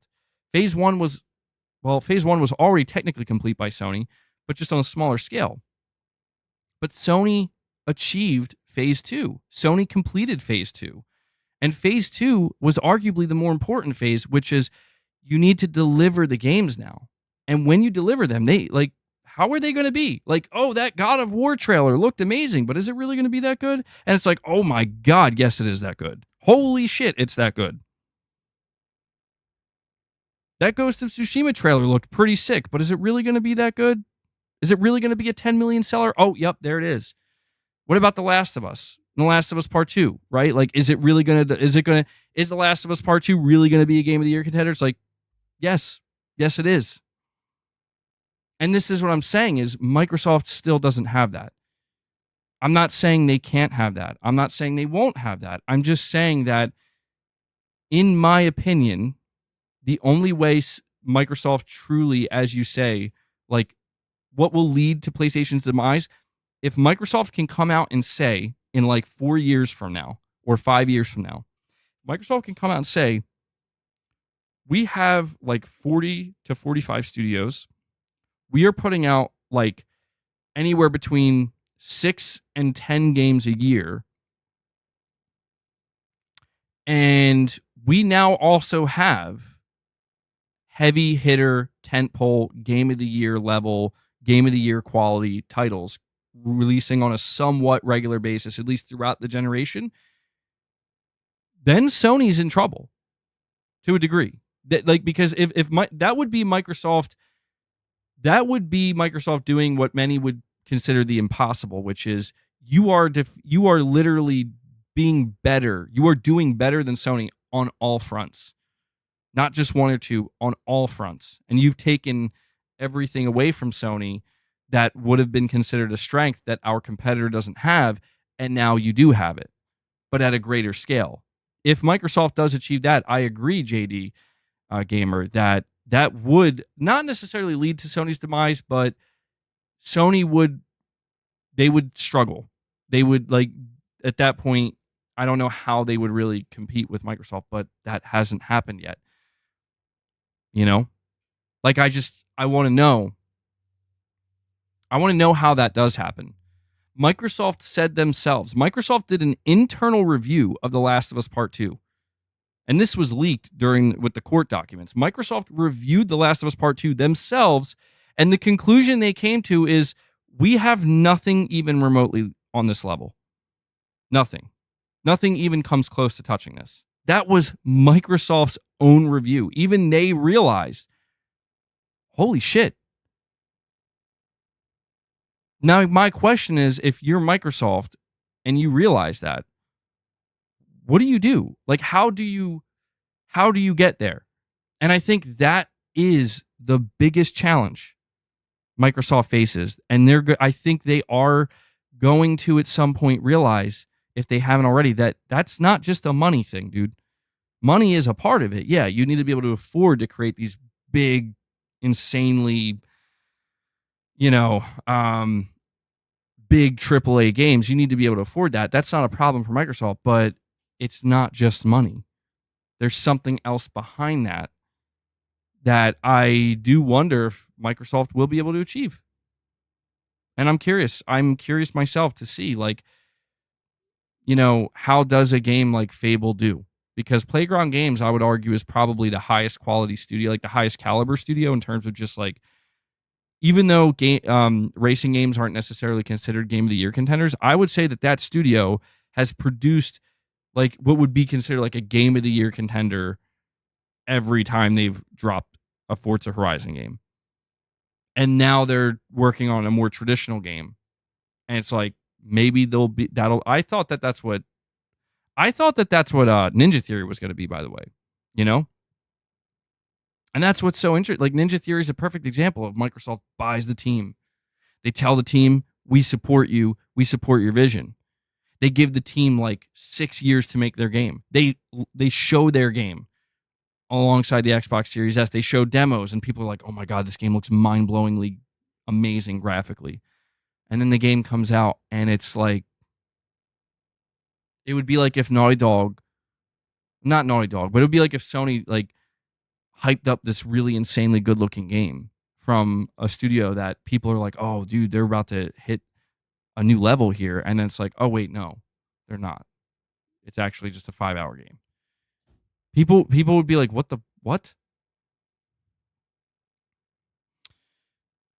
But we'll see. We'll see, JD Gamer. I do think that things are about to, I hope things are about to get more interesting, because I had this conversation with you guys yesterday for a little bit where I basically said that Sony could, if they wanted to, they could just chill and not do much between now and sometime next year. I did say that. But the more I dig into these conversations and the more I start to think about what's really going on right now, the more I start to think that Sony would be straight up stupid to think that they could do that. That would be, in my opinion, the same level or very close to the same level of arrogance that Sony exhibited during the early PS3 days that led to their demise. So the worst thing Sony could do right now is think and believe that we don't have to worry about anything. I'm not saying Sony needs to panic. I'm not saying Sony needs to freak the fuck out and rush anything. No, but they definitely shouldn't be sitting there thinking there's literally nothing we have to worry about. There is zero competition. I believe this sometimes, and the reason why I believe this is because I find myself sometimes falling for Microsoft's own games. You know, the games that they play where it's like, I think the 4D chess move that Microsoft is attempting to play against Sony right now, I think the 4D chess move they're trying to play is, I think Microsoft is trying to convince not just Sony, but the general public, like us, that they are no longer competing. And I think that this is, it's like a Trojan horse in a way. We're like, if you believe we're not competing anymore and you're not worried about us anymore, then you'll let us in and we can be part of what you do. And then boom, suddenly it's like, oh no, you actually were planning something this whole time. And that something is now our biggest, like maybe the biggest threat we've ever faced. You know what I mean? It could very much be that that's what Microsoft's doing. They're not, dude, it's not just Xbox anymore, bro.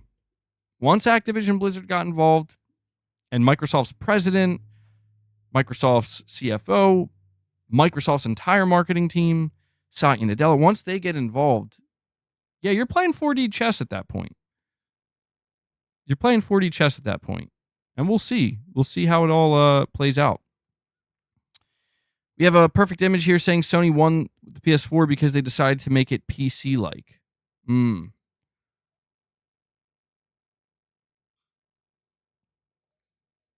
I think that's part of it. Yeah. Sony won with the PS4 not only because it was super easy to develop for and it was similar to PC. It was more powerful than the Xbox One. It didn't have a camera requirement and DRM, and these were all things Microsoft had, and it effectively killed their console before it even got a chance to get off the ground. We have Josh here saying, same people pointing and crying, we're popping champagne for ABK. Yeah, that's what I mean, dude. Like, that is so weird to see on the internet, where it's like you are seeing these, like, the same people who were cheering the ABK deal on and like making it seem like, yeah, this is going to be great for Xbox players, and then simultaneously like fighting or pushing back against PlayStation players who were like, maybe like, whoa, hold on, I don't know that this is so good for everybody, as you're saying. And yeah, Microsoft, people just got to stop falling for this shit, dude. And what I'm talking about there is, you can't let Microsoft make you feel too good. That's what I mean. And the same goes with Sony, right? Like, you can't let them butter you up too much, because once they get you in that position, so to speak, like they know that like they can start to make some more, some moves that would be a little bit less I guess you could like not necessarily the type of moves that a company that, like, for example, Microsoft is like, like they have the tagline like, when we all play, we all win, or something like that, right? It's like, that is the biggest crock of shit. And it really upsets me that like there are people who really like kind of lean into that, where it's like, that's not how Microsoft actually feels, dude. Like, that's not, like, they're not nearly as progressive in that sense as they come off. And I get it. You know, it's like when Sony says like, for the players, right? For the players. And then the joke, oh, that's for the payers. It's like, yeah, like that's earned. You know what I mean? That criticism is earned, because it's like, yeah, Sony has not, at the end of the day, when it comes down to it, is Sony going to turn to their player base and be like, you know what? We're not looking so good profitability wise, but we did say for the players, so we're gonna maintain it. Like, no, dude, they're gonna be like, no, we do. This is for the players. Like, we need money. Give us money. We need the money right now, and we're gonna try to drop some shit right now so you can give us some money. Same thing with that. Microsoft is no different, dude. It's just that Microsoft is willing to play the long game. That's the only difference. Microsoft is basically willing to say, you know what, we'll worry about our financial situation later on, but we're going to give you a deal now. And I'm telling you that what they're doing with Call of Duty is the most interesting to me, because, dude, that is like, I'd be shitting bricks if I was Microsoft, man. Like, I'd be like, okay, so we own Call of Duty, and we're about to drop it into a service, like the brand new game this year that is guaranteed to sell like 25 million plus copies. Easy. We gotta try. I'd be so nervous to be like, dude, this is it. This is either Game Pass is finally gonna do what we needed to do, or it's not. I want to point this out. And this isn't to shit on Microsoft. It's just to remind people, okay? Up until the Activision Blizzard deal, everybody kept telling me that Game Pass is the future. Like, Game Pass is going to be the thing, right? Like, Microsoft's going to keep feeding Game Pass, and people are going to keep subscribing, and the numbers are going to grow, and they're going to end up having so many subscribers that it's going to be like essentially the Netflix of gaming, and then everybody's going to want to get on board. I've been told this for like 8 years straight. And every single thing that Microsoft has done, has proven to not work. No matter what game deals they signed to get into Game Pass, no matter, even with games like Starfield, right? Like, everything they've tried, Game Pass has ultimately stagnated. And this is why I am so intrigued to see what Call of Duty does, because Call of Duty truly is the only game that if I were to say it's over, Game Pass is done, dude. Like, Game Pass is not the future. The numbers aren't there. They're not growing. It's over. If I were to say that, but somebody were to say, wait, hold on, before you assume that, before you like lock that in, what if I told you this year a new Call of Duty Black Ops game is going to drop day one into Game Pass? That's literally, other than like something like GTA 6, other than something colossal like that, that is one of the only things that would make me take a step back and be like, okay, wait, you know what? Hold on, though.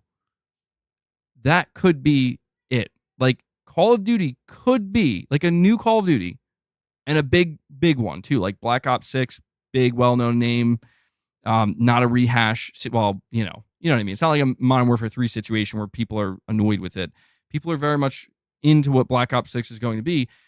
That is enough to make me say, okay, you know what? This could be the turning point. I'm not 100% convinced. It's like 50-50. It's like, to me, it's like a coin flip, where everything you've done up until this point hasn't proven that Game Pass is going to work. And if Call of Duty can't do it, I will say, if Call of Duty doesn't do it, then it's over. If Call of Duty doesn't produce the type of numbers that Microsoft needs to justify Game Pass, it is over. Because if Call of Duty can't do it, nothing else will. Maybe except for GTA 6, and that's never going to happen. So I guess I'm just saying this because I'm just a random onlooker. You know? I'm just a random dude here talking into a microphone about watching this stuff. Sony is absolutely glaring at this situation, watching it intently. Sony absolutely wants to know, holy shit, Call of Duty's going into Game Pass day one. What's that going to do for Game Pass? What's that going to do for us? What's that going to do for our game sales? Like, yeah, it's a big deal for Sony. So they're paying just as much attention as anybody else is, because this is going to have, like, this could change everything. It could. I don't think people realize that. Like, if Call of Duty is the catalyst to suddenly make Game Pass what Microsoft always believed it could be and what Sony always believed it wouldn't be, that could change everything. But it's another what if, you know? It's another what if that we just don't know yet. We have TO Music and Meditation saying, I have a feeling GTA 6 will not run on the Series S. I'm really curious to see what goes on there, dude. I mean, Rockstar are wizards, so there's a part of me that does believe they could probably make some crazy shit work on the Series S that, like, nobody else could, where it's like, how is this even possible? But yeah, I don't know. I think the expectation for GTA 6 is for it to truly push the limit, and I could see the Series S getting in the way of that. We're going to find out. Chris Brown, thank you for the super chat. You're saying Xbox is $100 more expensive, or Xbox being $100 more expensive, being 900p versus 1080p. PlayStation killed the Xbox One on arrival. After that recent showcase, I believe Xbox can be the biggest in the industry. Yeah, well, I will say Microsoft can be the biggest in the industry. Yes, they can do, like, they've done the impossible as far as I'm concerned by buying not only Bethesda but Activision Blizzard. I know I keep name dropping them, but it's because it's like, yeah, they, at this point, they're one publisher away from literally being, like, unstoppable by anybody. Anybody. So they can absolutely be the biggest in the industry, publishing wise. Yeah. In terms of impact overall, though, I don't know. I don't know. That's the question that I'm more interested in. Like, I know Microsoft has proven to me that, yeah, we can spend our money. We can buy people. We can buy studios. We can buy it all. If we're allowed to, we could do it. I know that. But I want to know, can you have the type of impact, though, that, you know, like it's when you kind of think about the type of impact that Halo had when it first came out, the type of impact that the first 3 Gears games had. Like, can you do that again? But with new games, with different teams, can you do that? Is that magic gone or not? That's what I'm more interested in finding out. We have a JD Gamer again. Thank you, buddy. You're saying, in all caps, you're saying, if it's about the games and it's about competition, then let there be competition with games and let the best company win.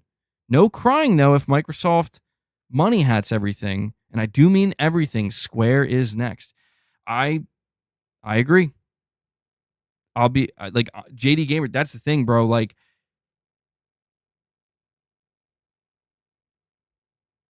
I learned with the Activision Blizzard situation that, like,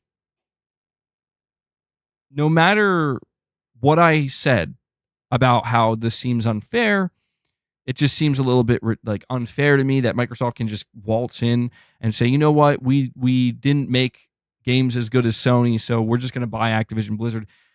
I will say it is war in that sense, dude. And maybe it's always been war, but it really is just like, yeah, there's something so strange going on right now, guys. And I don't know if you are picking up on the strangeness in the same way that I am. But I am a person who has been covering not just PlayStation, but Microsoft, and especially the competition between them for many years now. And something that is so strange that's occurring right now is the conversation. It's like two separate conversations, not even conversations, two separate perspectives are existing at the same time, but also being propagated by one company at the same time.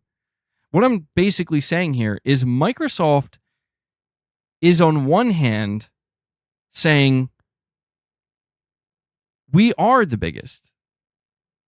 We are the biggest. We will take over. And they are saying this not directly to your face, like, hey, like Phil Spencer isn't giving an interview saying, we're going to take over. We're coming for you. No. They're doing it with their actions. Like every action they're taking, we are seeing that, oh, they took over another sector. Like they're growing bigger. Their influence just, expanded greatly. But what they are saying is the opposite of that. Everything that they are saying, and even a few of the things they are doing, is the opposite of that. We have Gavin House coming in, dropping a membership gift for you guys. Gavin, thank you so much for that, buddy. Yeah, guys, don't forget, you can drop single membership gifts if that's something you want to do. Really appreciate it, Gavin. And I realize that this is happening. This is happening because of the regulatory process that Microsoft had to go through, where this is how Microsoft has to operate now. And they will always operate this way now because it works. So Microsoft, again, this is the 4D chess move. And this 4D chess move is so strange. The move itself is not strange. Seeing people fall for it, or seeing people, even knowing sometimes I fall for it, it's strange because it's like, holy shit, this is so effective. And the 4D chess move that I'm describing is, how is it that a company can go from being a laughingstock in this industry, being in third place in this industry, to within a couple of years, people are basically saying, you're the best. If not saying that, saying, I definitely am a customer now. And they extend it so far that they're like, you know what? Yeah. You know what? We could give Sony a couple of our games. We could be a publisher too, We're not who you think we are. Like, listen, Mr. Booty said, we have the ability to outspend or spend Sony out of business. Now Mr. Booty says, Sony's a great partner. So, I'm just saying, when you see shit like that, bro, it's like, what is going on over there, man? They are doing something behind the scenes. They're doing something behind the scenes. And I don't necessarily know that I don't think it's like lies. It's just, it's the art of deception, man. Like, and I know that sounds bad, but it's like, Microsoft is playing a 4D chess game right now. And I'm just wondering, like, there's some people who seemingly aren't fully picking up on that. And I wonder when I think Sony knows about it. So, they're a $1 billion corporation. Sony knows how to play 4D chess when they have to. So I think Sony's well aware of it. But I'm just wondering when people are going to like kind of wake up and realize, like, Microsoft is playing a 4D chess move here, because it's not just Phil running the show anymore. It's not. And we have JD Gamer coming in, dropping, let's see, 1, 2, 3, dropping 3 membership gifts back to back. JD Gamer took what I said about individual membership gifting to heart. I do appreciate that, buddy. So you just brought us up to where we at here. 4 members on the day. Thank you for that. You got a little member train going there.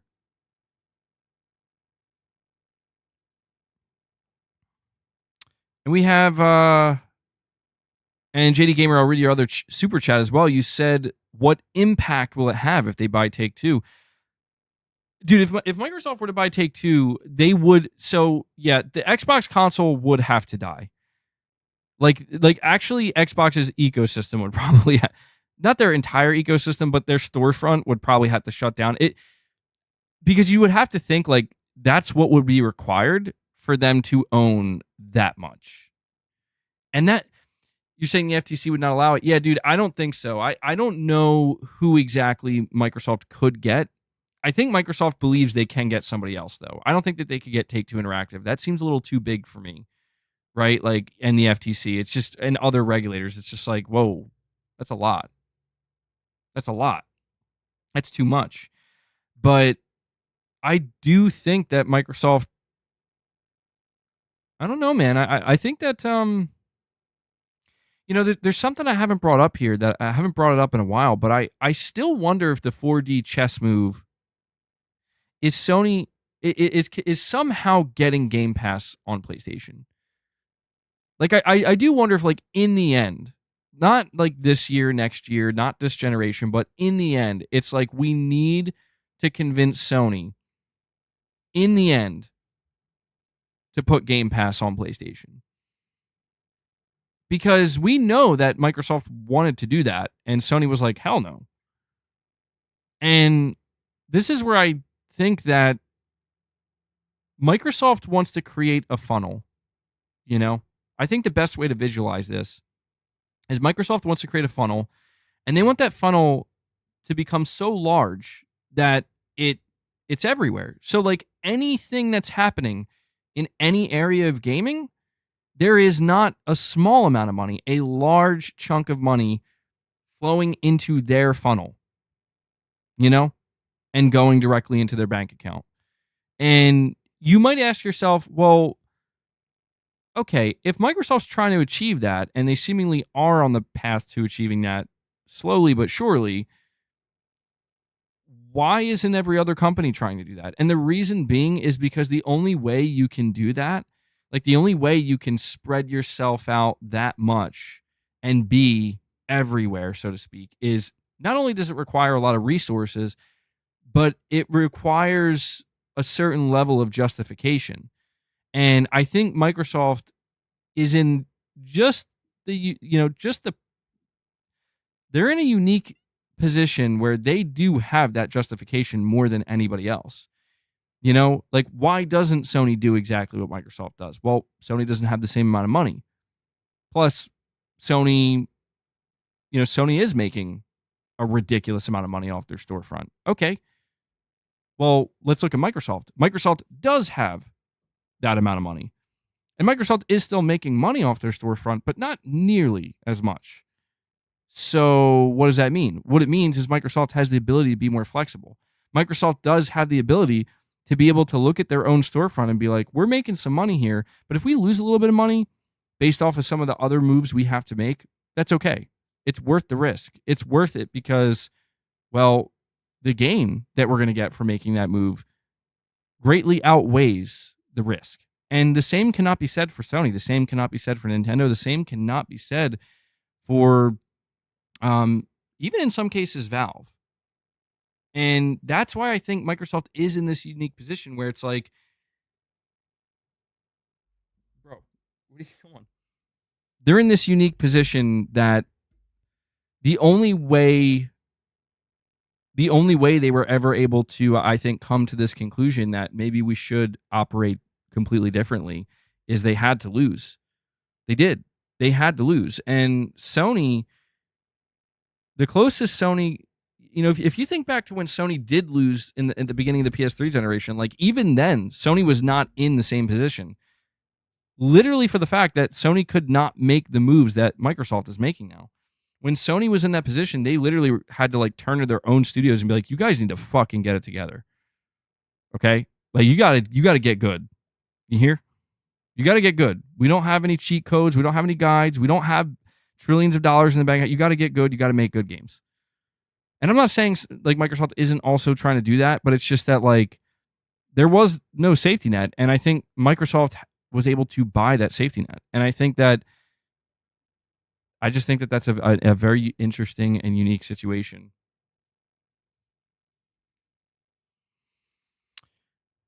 All right.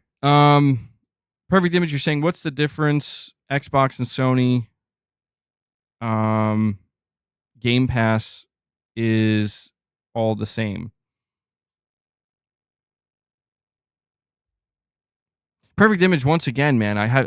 I'm trying to understand what you're saying here. You're saying I guess you're basically just saying that at the end of the day, it's all the same. I mean, I do agree. Like, the truth is, I am much more willing to be like okay with certain changes Sony wants to make. I am. Like, I'm okay with changes that Sony wants to make at this point in time because I've already accepted that, like, they're going to make some dramatic changes when they need to. But it really, for me, the thing that's driving me nuts with PlayStation in particular, as I've talked to you guys about ad nauseum, is not which. Well, I don't necessarily know that anything Microsoft is doing is driving me nuts, but the conversation when I just think about Sony by themselves is just Sony. Like, where the fuck are the games? You know what I mean? Like, I know that there's. I just can't be that person right now that gets defensive when somebody says, Sony, where are the games? Like, I don't want to sit here and be, well, let me show you the list of games they did release. And let me show you the 5 games they have for the rest of this year. Because I know what people are talking about when they say that. I know exactly what people are talking about. Because they're talking, even though they're wording it in a more aggressive, like, shitty manner where it's like, Sony, where are your fucking games? Why do you suck? You know, it's like, I know what you're saying because I'm wondering like the same thing myself. Like, Sony, where is the big show? Where is the roadmap? Like, why? Where is the need for people to go and buy your console and get excited about your brand? Where is it? Where is it? It's MIA. Is it coming? Maybe. I mean, logically, it should, right? It's like, regardless of anything Microsoft's doing. And this is why I think, like, dude, PlayStation players are going to get excited when they hear Black Myth Wukong isn't going to Xbox. They're like, whoa, all right. That's another exclusive. And we're actually, my bad. JD Gamer actually got us up to 5 members. I just noticed that. I think. Wait. 1, 2, 3, 4. Oh, wait, no, I think it counted it's not a big deal. It counted the milestone chat. But we have Nakamichi here. Get away from the camera. Nakamichi, member for 29 months. Thank you for that, buddy. You're saying, just joined. Give a rundown of what happened earlier in the stream, just in the case the stream gets deleted later. Basically, there is a report coming from Windows Central where they contacted Microsoft about Black Myth Wukong, and Microsoft essentially said that, well, there are 2 key things they said. They said they're working with the developer to get the game on Xbox, and they also said they cannot comment on any type of deals that their partners may have made with other platform holders. And people took that and they started to kind of run with some people, not everybody, but some people took that as Microsoft basically subtly hinting that Sony has a deal with the developer Black Myth Wukong. And I'm trying to let people know that if that was true,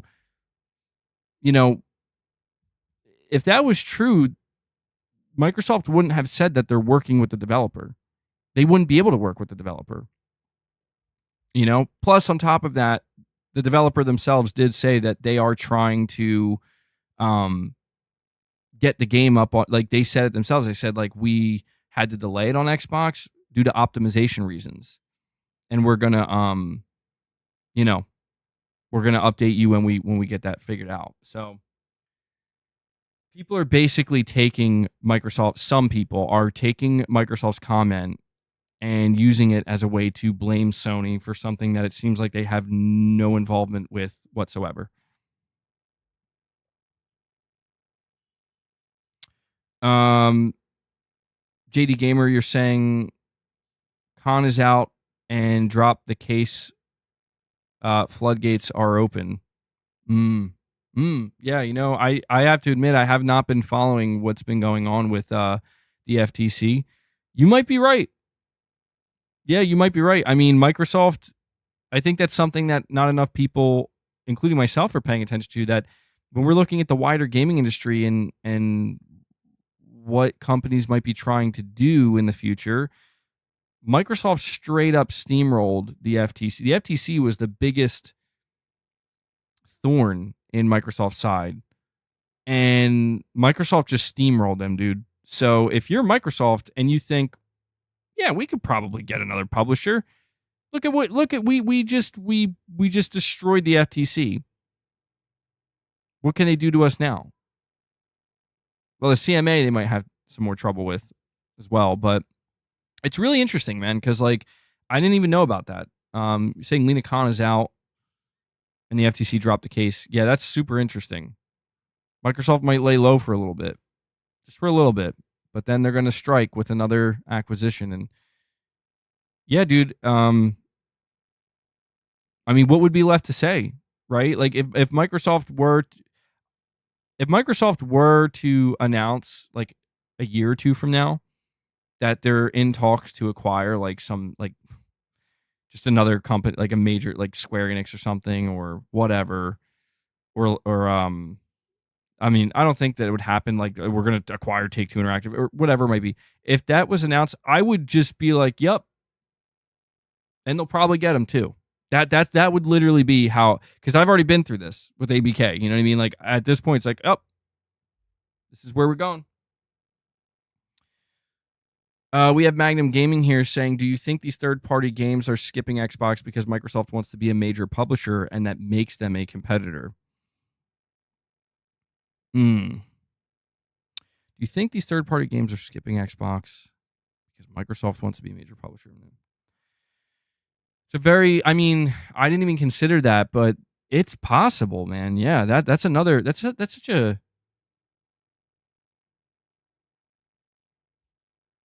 I mean, that's a strange angle because it's like, I don't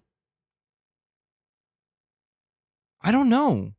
I don't know. I don't know enough about. Yeah, I don't think that's it.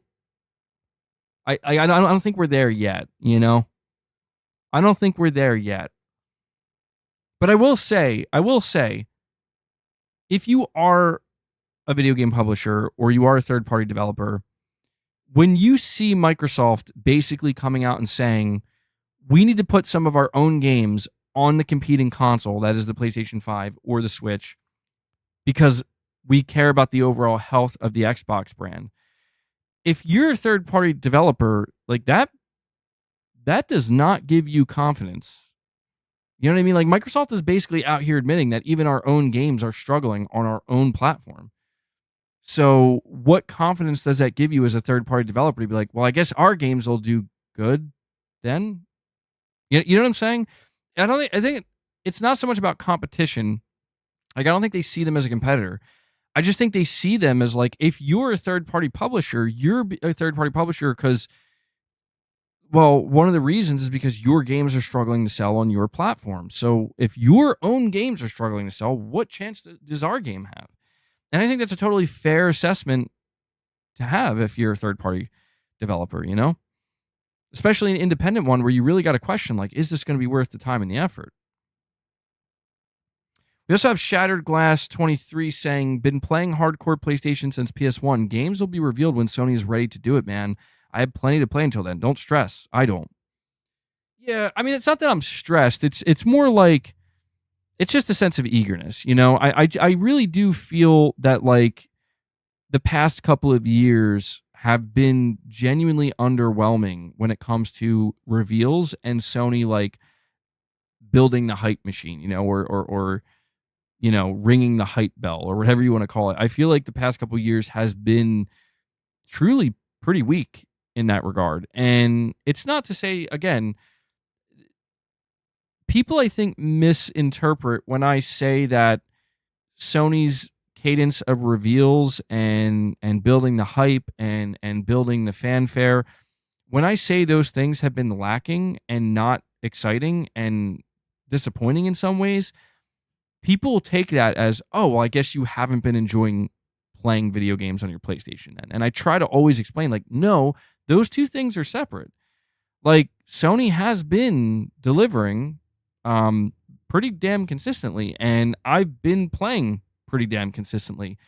But I can't deny that even though that is going so well, another part of what I care about so much in the gaming industry is that, right? It is sounding the hype bell. It is like we're putting on a big, exciting show. We want to rally the fans, and we want to give you guys, like, when you're not playing the games and you're taking a break from playing the games, we want you to be talking about the games and being excited about the games. And I feel like that is severely missing right now for PlayStation. Not entirely, but it's just not on the same level that it was a couple of years ago. And it feels like it's kind of at that time where it's like, all right, Sony, like, when is that going to happen? Like, we've kind of been waiting, and the question is, how much longer are we going to have to wait for that to happen? But I do agree, like, when Sony's ready to reveal, they will. And it is a situation where it's not a matter of if, it's a matter of when. And I really do think that, some people, maybe some would even say, I need to realize it's not a matter of if, it's a matter of when. When Sony is ready to reveal these games, they're going to reveal them, and they're going to have the type of impact that we've been, thinking they will. Maybe some of them, I'm not going to say every single game that Sony's going to reveal is going to do it, certainly not, but I'm still confident. Guys, do me a favor, hit that like button. I'd really appreciate that. We are at, let me see, we have 227 likes. Let's see if we can push that up to 250 likes. We could easily do that. We have almost 300 people here watching, so we could crush 250 likes. It really helps the stream more than you know. But I think this might wrap up this conversation. I think at this point, I'm going to just interact with the chat for a little bit. It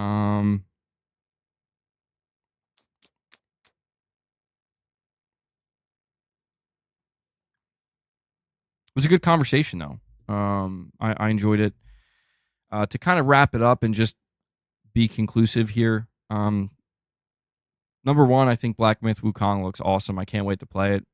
Number two, it seems to me that there is no evidence at all that Sony has any type of exclusivity deal with Game Science for Black Myth Wukong. Number three, it seems very much like another scenario where the Series S is causing problems, and the developer is working to optimize it to eventually release it on the Xbox.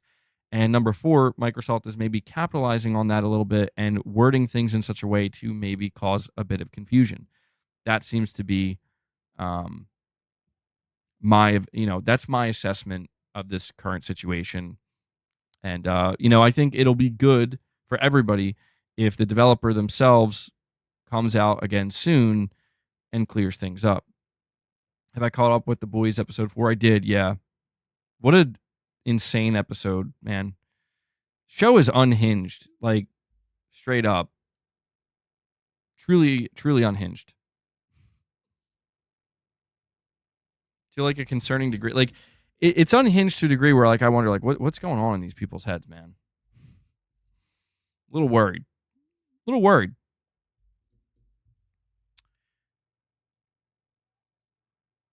We have Mike S., a member for 7 months, saying, you're right, MBG, they will show when they want to show. No need for a showcase with no gameplay/dates. They are sandbagging for the PS5 Pro. Yeah, I know. I think about that, too. What if Sony were to rush the announcements and, like, again, not to be overly critical of Microsoft, but just for the sake of comparison, a lot of the things that, a lot of what I've been seeing people say is, for as exciting as that Xbox show was, most of the games, almost all the games, were already revealed.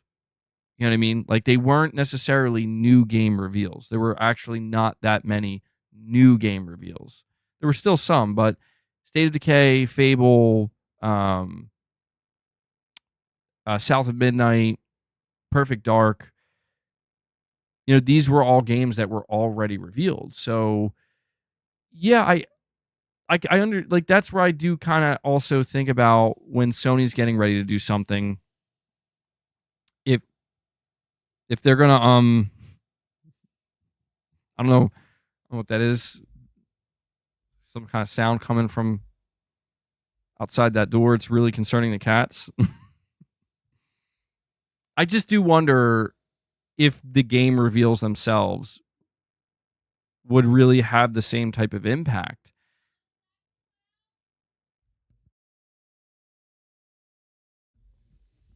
If it would have the same type of impact if they were like if Naughty Dog was like, here's a 30-second teaser of our game, and then like a year or two later, it's like, okay, now you're gonna see. I feel like that's the way Sony used to do things. That's what's weird, man. Sony used to do things that way, so it's not necessarily a bad way of doing it. It's just I think what might be interesting this time around is when Sony is ready to reveal, we just might see a different style of reveal that is something like it might be. I don't know. I don't know. I mean, I don't want to get ahead of myself because what if what if the only big game Sony has ready for next year is Death Stranding 2? Like we can't call that a new reveal. You know what I mean? I just get the feeling that Sony is focused on high impact shit going forward. Like outside of 2024. I feel like 2025, 2026, 2027, and especially leading up to the PlayStation 6, Sony's going to need to be high impact, man. That's the biggest thing they have going for them, in my opinion, where it's like, Sony, you're only going to remain a top dog, right? Like a serious, like, contender as you've been for a long time now. You're only going to be able to remain that way if you continue to be super high impact, and you gotta come out swinging. And I don't know. We will see, man. Leia, get down. No. Oh my God, this cat. Boss is, dude, do you see? Boss is like, relax. Relax, human.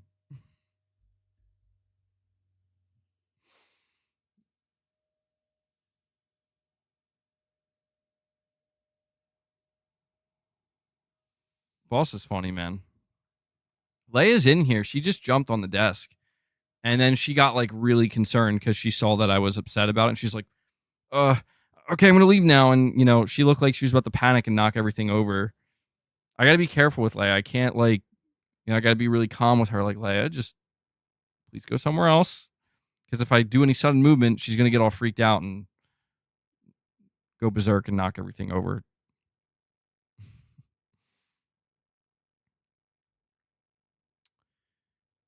No, I didn't talk about the VR news. I might do a dedicated stream for that. I'm not sure yet. I'll probably talk about it on Sunday though. But yeah, I'm not surprised, honestly, by that report. I'm just kind of sitting on it for now because I want to see if we get any more info. Because usually with reports like that, within a day or two, like we get like more people like kind of chiming in and giving information.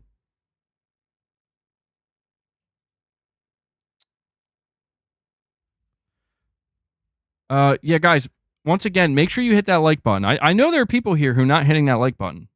I'm looking at you.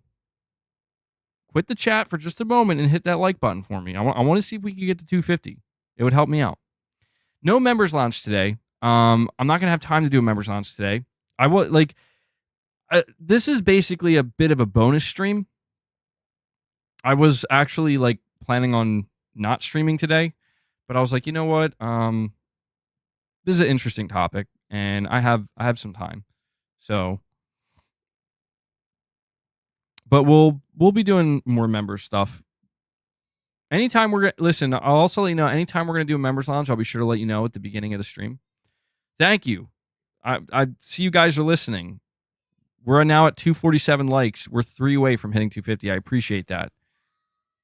All right, so we're about to hit the 2 hour and 15-minute mark. So what we'll do, last call for any memberships that you want to gift, any member, I don't know, upgrades or anything or any super chats, we'll probably be live for about another 3 to 5 minutes before I close out the stream. I just always like to kind of do that. I always like to do that little last call because it's rare that it happens, but there are those rare instances where somebody's getting ready to super chat something, and it's like at the very end as I'm about to close the stream, and then I might miss it or something.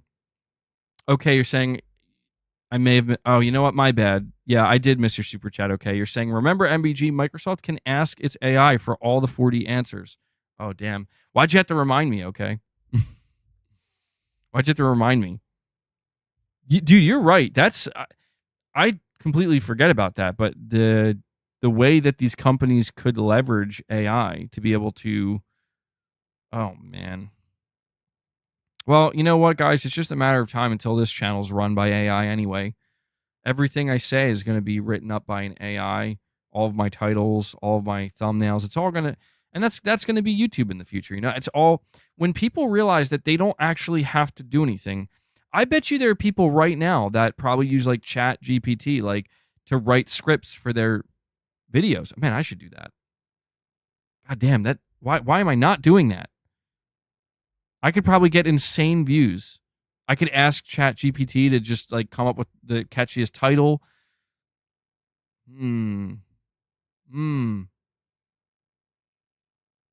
I've discovered a new way to succeed on YouTube. AI is the end of the world. I hope not. I hope not.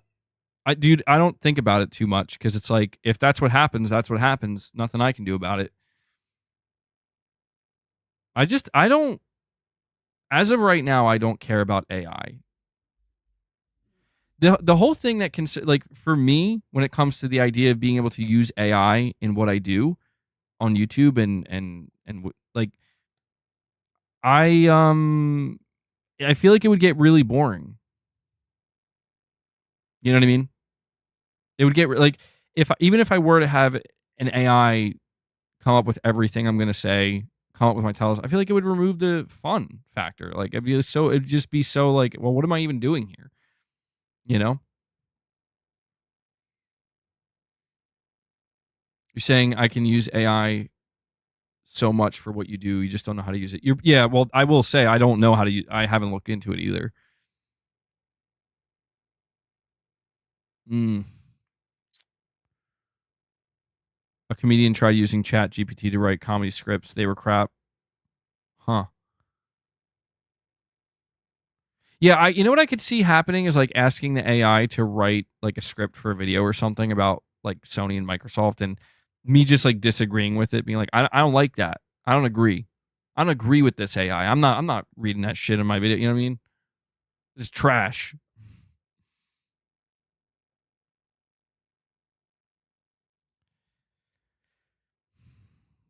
Google Gemini texts for me and gives me ideas to help me. Yeah, I don't know. See, I got to be careful with AI because I feel like I already don't use my brain enough. Not to say, I don't know, some people would say I don't use my brain at all and I'm stupid, but I mean like literally to keep my brain like healthy as it can be. Like, I feel like my natural instinct would be to offload things so I don't have to think about them. But I think that thinking about them, you know, and trying to solve certain problems, that's what kind of like helps your brain. I feel like if anything, AI might just dumb us down, man. Like more than like things like social media and the internet already are. And maybe we will devolve. maybe that's how AI takes over, dude. It's like we become so reliant on AI that we actually devolve and become stupid, like very like caveman stupid, and we go back to basically being like animals. And then AI doesn't have to do anything. It's just like, well, they're just animals now. So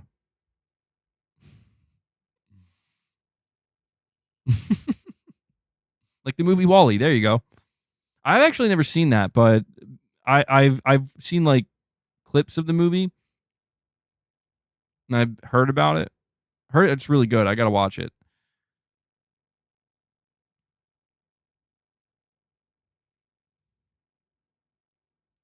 Instead of waiting on a person, the AI is there to teach me at a moment's notice. That's a completely different viewpoint, Paul. You might be right. Yeah, maybe it is the opposite. Maybe AI can make us smarter.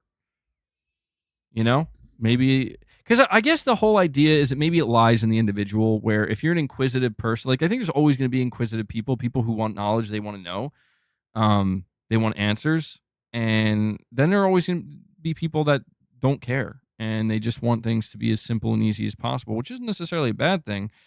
But maybe that'll kind of, you know, I watched this really terrifying video the other day, and it was basically like a person saying that they asked AI like to predict the likelihood that AI would lead to the extinction of humanity, and it was quite terrifying, man. Like it's not like if this video is anything to go off of, it's not looking good for us guys. It's not looking good at all, and I just like I just remembered the video now because we're talking about AI, but I remember after watching, I'm like, I just want to delete this from my watch history and pretend I never came across it because that's I